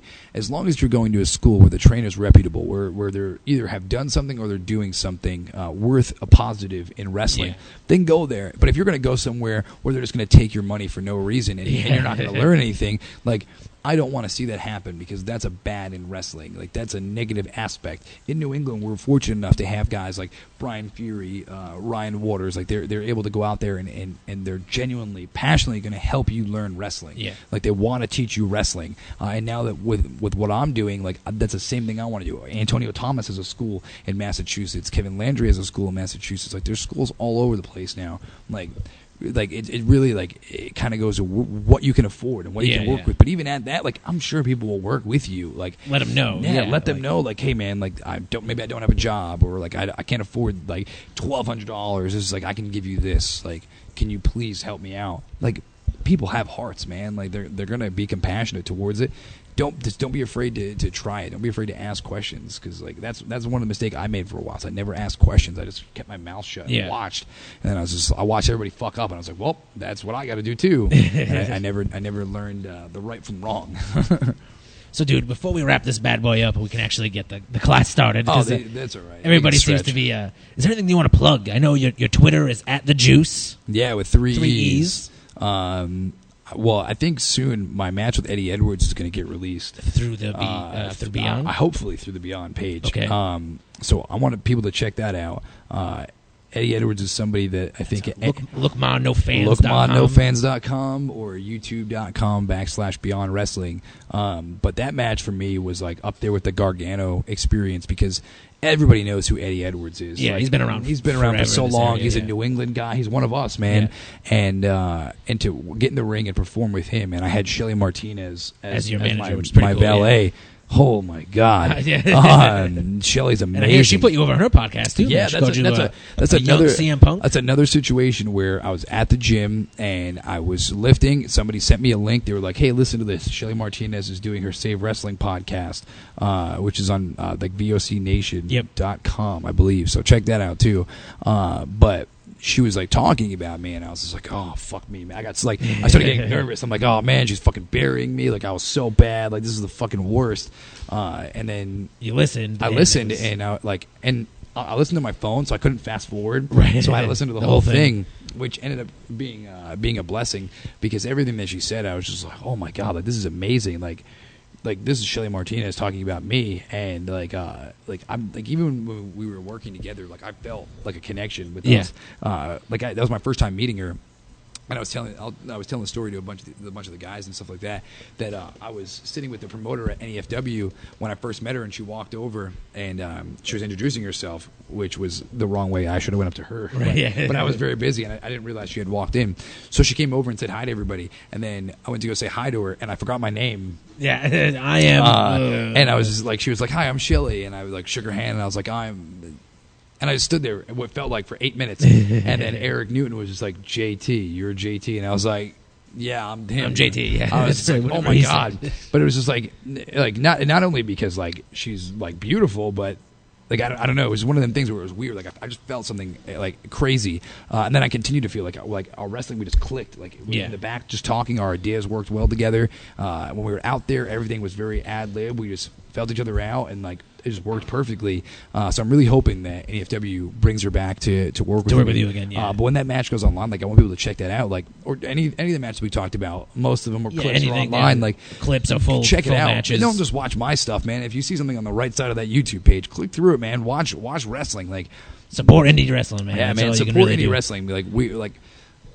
It's very, very important that we support each other, because once we lose that support, like, wrestling's slowly going to die, and I don't want that. I know you guys don't want that. Certainly not. That's why we have the room full of fucking 20-something people right now, ready to train and learn. And there's a lot of people out there who say that, like, I shouldn't be doing this. Like, I shouldn't be running a school. And it's just like, well, like, granted, you're right. Maybe you're right to some aspect, but I've learned a lot. Yeah, not just wrestling guys. Yeah, and it's like the guys that I work with. Like I don't just work with them and then never talk to them again. Like I stay in touch. They're around. I train with them before shows, like as much as I can. So I'm constantly learning. Like you never stop learning, and I never do. The day that I feel like I stop learning is the day that I'm quitting. You're out. I'm out of wrestling, and it's like I'm waiting. Like now it's the point where I'm waiting for something huge to happen. Like I want to go to Japan. Like I want to go to PWG. The big goal. Yeah. Somebody actually just tweeted at me yesterday for PWG to book me, and I'm like, well, that's completely the wrong way to go about it. But yeah, what this guy's saying, retweet, favorite. But I would love to go to PWG, man. Like I would love that. I feel like my style is very perfect hybrid. For that, yeah. And it's perfect for that. But like ultimately, like my goal is to go to Japan, wrestle there, and then just move there. Like, I want to just wrestle full time in Japan. I have a few friends that are over there right now, like Uha Nation. Taka. And Taka's there. But Uha is fucking killing it, man. Yeah. Like he actually like just came back. I saw it today. He came back to America, and he's already leaving for England. Like he didn't even unpack his bags yet. And I'm like, I want that lifestyle. Yeah. Like, that's what I travel a lot as is right now stateside, but it's like I want more. I'm always wanting more. Not just for me, but like for these guys here or like for my friends. Like I'm always pushing for more. I feel like I've become very, very supportive to wrestling and to other people. Like I just want more shit to happen, and I want it like now. Like, I can't wait anymore. One of my friends I really want shit to happen for is Biff Busick. Biff, yeah. Like I want Biff to just get Biff's signed. Awesome, like just he's so good. Him and Eddie Edwards have been fucking killing it, man. So like, good. I want more Biff, just more wrestling. We're gonna get a Biff one on here. I'm gonna have to hit up. Dude, oh my god, that'd be awesome. I'm gonna have to hit up the ladies' man. You said you haven't had Brandon on here yet? Nope, not yet. Oh man, you definitely gotta get Brandon. I feel like those two guys have like tell some stuff. Yeah, Biff has some nuts stories, man. Especially he trained with Storm and Funaki. So he knows some shit. He's got some fucking crazy shit.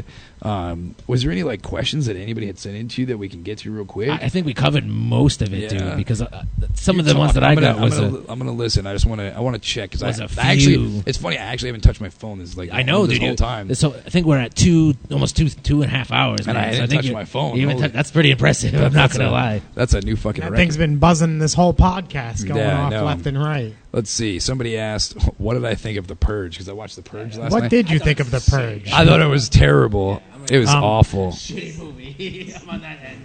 I just wanted to let the wrestling fans know out there, not to end the podcast on a sad note, but my condolences go to Roland Alexander, the promoter from All Pro Wrestling and Beyond the Mat. Everyone knows him from. He passed away recently, so my condolences go out to him and his family. It had to have been like one of my favorite movies growing up was Beyond the Mat. You know me, Mac. Me and Chad will quote that flick. Question. Fuck. The icon in his museum. We already covered that. Who's that from? It doesn't say their name. Sometimes you can be anonymous. They won't say. Okay. And then somebody asked my thoughts on Ryan Waters. We covered a little bit of that. Yeah, we talked about that a little bit. I think Ryan's a good dude. I got no problems with it. A lot of people call him a dick, but him and I definitely had our differences when I first started out. At one point or another. But I was a dick, and like he doesn't hide it. He knows he's a dick to people. That's just the way that he is. And once you accept that, it's whatever. But he's actually helped me out a lot, and I appreciate that. So like I don't have anything negative to say. And this one says, all the wrestlers are jealous of you, and they drop you on a deserted island. They let you bring 5 items. What do you bring? Ooh, that's a tough one. 5 items. I my cell phone, a definitely. boat, a helicopter. What? Jesus, you just have those? Yeah, well, you know, I'm just back saying. in your house. I think it's 5. I think it's 5 items you own already. But the Mack copter, you can borrow that. It's cool. Yeah, you can just bring the Mack copter. Oh man, yeah. I would definitely bring. I don't know if I have 5, but I would definitely bring like my laptop, my cell phone, Mountain Dew, some French wine for me, whole case of it. Well, for you, yeah.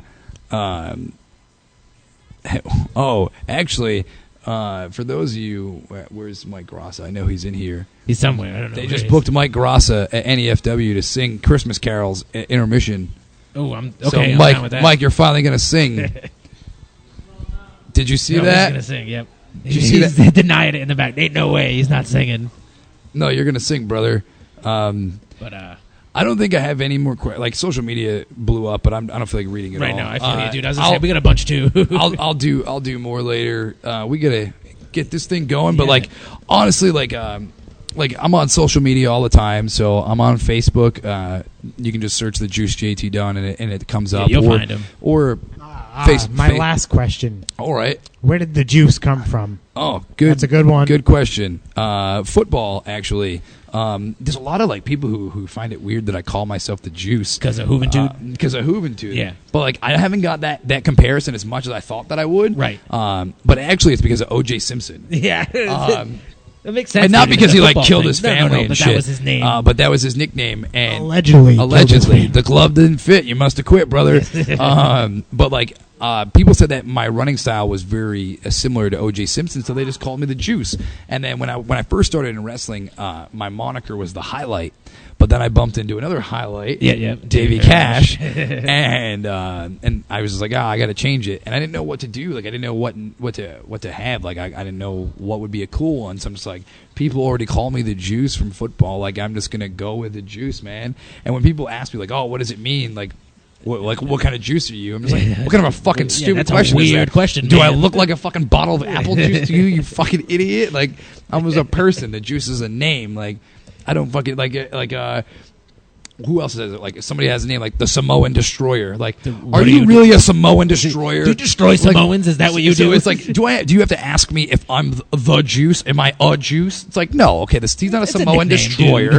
Like, he wasn't really stone cold. Like, he smiled. Yeah, I'm like, sure his body temperature was fine. Yeah, like 98.6 degrees. But yeah, it was just because of O.J. Simpson. When I played football, they said that I was very similar to him, so I was kind of just like that. And then I tattooed it on my arm, right there. That's like the theme of my arms are life and death. Yep.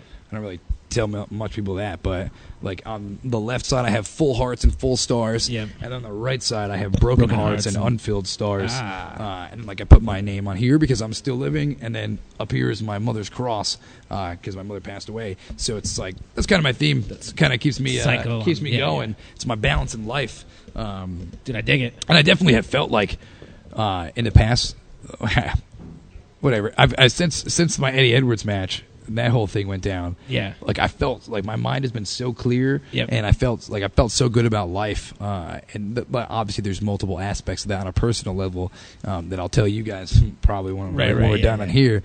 Kayfabe, brother. Yeah. Some things can't make it to the podcast. Yeah, but it's just like I feel like I want to give all this stuff to other people. Like I want them to have this knowledge. I want them to appreciate not just wrestling but life, man. Because I've had a few friends pass away recently too, and it's just like. It can happen out of nowhere, like literally out of nowhere, and it just fucking sucks. So that's why we really go. I want people to really fucking just take a minute every day, man, and just appreciate your life, appreciate the lives of the people that are around you, and really just fucking just appreciate it. Yeah. Quick plugs, I guess I can do really fast for shows. This Saturday, RWA is in East Greenwich, Rhode Island. For 6 Main Street. 6 Main Street for the Thanksgiving Throwdown, brother. Remember, retweet this podcast. Yeah, retweet this, man. Tag everybody in it. You get tickets. 2 free tickets. 2 free tickets. Just I'm in a fucking ladder match. In a ladder match. Like we're tagging with Chris Pyro. That may never happen again. Yeah, because who knows about Chris Pyro? He's gonna make a bad joke there. I'll keep that one to myself. And then the following week is Beyond Wrestling's Tournament for Tomorrow 2 weekend, where the 15th and 16th they have the tapings that they're open to the public. You can buy tickets to go there and see it, and it's like all guys versus all girls. Like that's gonna be crazy. That's nuts. That's a lot of chicks from WSU, right? Yeah, a lot of them. Yeah, they actually announced I think like David Starr versus Christina Von Uri is one already. Okay, yeah, that'll be crazy. That'll be nuts. And the finals and then the main show is at FET in Providence, Rhode Island on Dyke Street on the 17th. So like those shows have been fucking ridiculous. American Rana and Point of No Return have been crazy. Follow Beyond Wrestling. Go to lookmondofans.com. It should be like lookma fucking 700fans.com. And then Cage of Death for CZW is coming up. Yep. I'm not sure exactly what's going on, but David Starr called me the other day, and he was telling me that Cage of Death is going to be fucking awesome. And that is December 14th at the Flyer Skate Zone in Jersey. So like if you can, CZW IPPV.com to watch it or buy a fucking ticket. Like that's more important. Like buy a ticket to all these shows. Like go see these fucking shows. And then also December 7th, NEFW returns to Chicopee, Mass, and it's going to be fucking big. Like I really can't say much yet because they're going to do their announcements. Yeah, but there's going to be a steel cage there. and there's going to be people jumping off of it. So I'm pretty excited for that. Mike Ross is going to sing finally. Intermission. God. He's going to sing Christmas carols. So that'll be great. That'll be a lot of fun. And maybe hopefully like PWG will book me they're doing another one, doing another All-Star Weekend in December. Ridiculous. It's gonna be nuts. so come see all these shows, man. I hope you guys all come out. Maybe I'll fucking do pretty good in the tournament tomorrow. Hopefully. I hope so. What you're hoping for. And then Cage of Death and all that fun stuff. RWA is gonna be pretty fucking nuts. Yep, that's gonna be a fun support show. independent wrestling. Follow me on Twitter. THEJUICEEE. I post a bunch of cool stuff and stuff about my cats because they're awesome too. The man loves his cats. I love my cats. And then Facebook, I add everybody. I talk to all my fans on there. I'm not one of them douchebags who ignore all your messengers. Yeah, I write back as much as I can. As soon as I'm done here, I'm probably going to fucking sit on my phone for a half hour and write all you back. And respond to everybody that talked to you while we were recording. But seriously, like I'm glad that we waited a year to real, do this because I feel like I've been so much more enlightened over a year. Like I've fucking been able to see peace, man, and find it and get with God and chill with Him for a little bit and let Him fucking tell me what's next on my agenda. And hopefully we keep pushing forward. Maybe we don't have to wait another year. Maybe in like another 2 months. Yeah, man. I'll have something else and we can kind of recap and hopefully maybe I can tell you the results for all the shows that are coming up. It's been a pleasure, man, for real. I had a great time. Everybody's getting restless. Oh, and I love Gino. I know Gino talked about me in his podcast. I want to say thank you to Gino. Hey, I don't mean to cut French off, jerk. I got to get this out there. Also, check out River Monsters. I hear it can be really inspirational. Yeah, man. So if you haven't seen that, go check that out. If you want to change your life, try to outdrink the bulldozer and watch River Monster for 7 hours. Come out of that river and change your life. You never know. I found the real monster was myself, man. It's fucking nuts. But honestly, thank you. I want to say thank you to Gino. Gino has done a lot for me over the past couple of years, more than a lot of people know. And I really don't talk about it as much because everybody has their opinions on me and has their opinions on Gino, and I kind of try to avoid all the confrontation. He's the man. But he's the fucking man. He's always contacting me, really motivating me, letting me know that like no matter what people are saying out there, that like I'm still having a positive impact on people, and I want to continue with that. And his podcast was on the mackcast.com, so like I think other people should really go and listen to all the ones beforehand. Pyro did one, Greg Edwards did one. Like go listen to those. Dan Strikes, I got your back, Dan. Everybody has a different story in wrestling. Like let's listen to it because you never know how similar it might be to your life, and if you want to be a wrestler, like follow what they did or avoid what they did and do it a better way. It's very, very important. That's what the Mackcast is all about, getting the info out to the fans, having a good time, being awesome. Trainee told me that it was for the bitches. Oh, it's a plus. Wait. I just did 2.5 hours and there's no bitches. There will be bitches. You have to wait for the Twitter feed to come in. That's how it works. But as always, I'm Monster Mac, always will be, and we'll be doing this Mackcast. It was a great one. Handshake to seal the deal. Did he officially seal the deal? Did he officially beat Gino's time? We'll have to let you Let's know. Let's just keep this running, and I'll just make noises. Thank you, everybody, for listening. I'm Monster Mac, as always. I'm not saying nothing. Juice, it was a pleasure. Nothing. Fuck you. Ladies and gentlemen, and everybody, take your shirt off. Let me see your chest. I'm gonna pull the top. He's talking to you, dude. Ooh, take your shirt off. Let me see your chest. Ladies and gentlemen, everybody in the Bump Factory, thank you. I want to say sorry. Thanks, everybody. Sorry, guys. We cut class a little short today. Ladies and gentlemen, check out the mackcast.com. At the juice. Yeah, just like that. You're gonna say it weird like that. Every time you address me, you introduce me as that guy. I want to be that guy. Everybody, have a good night. I love you all.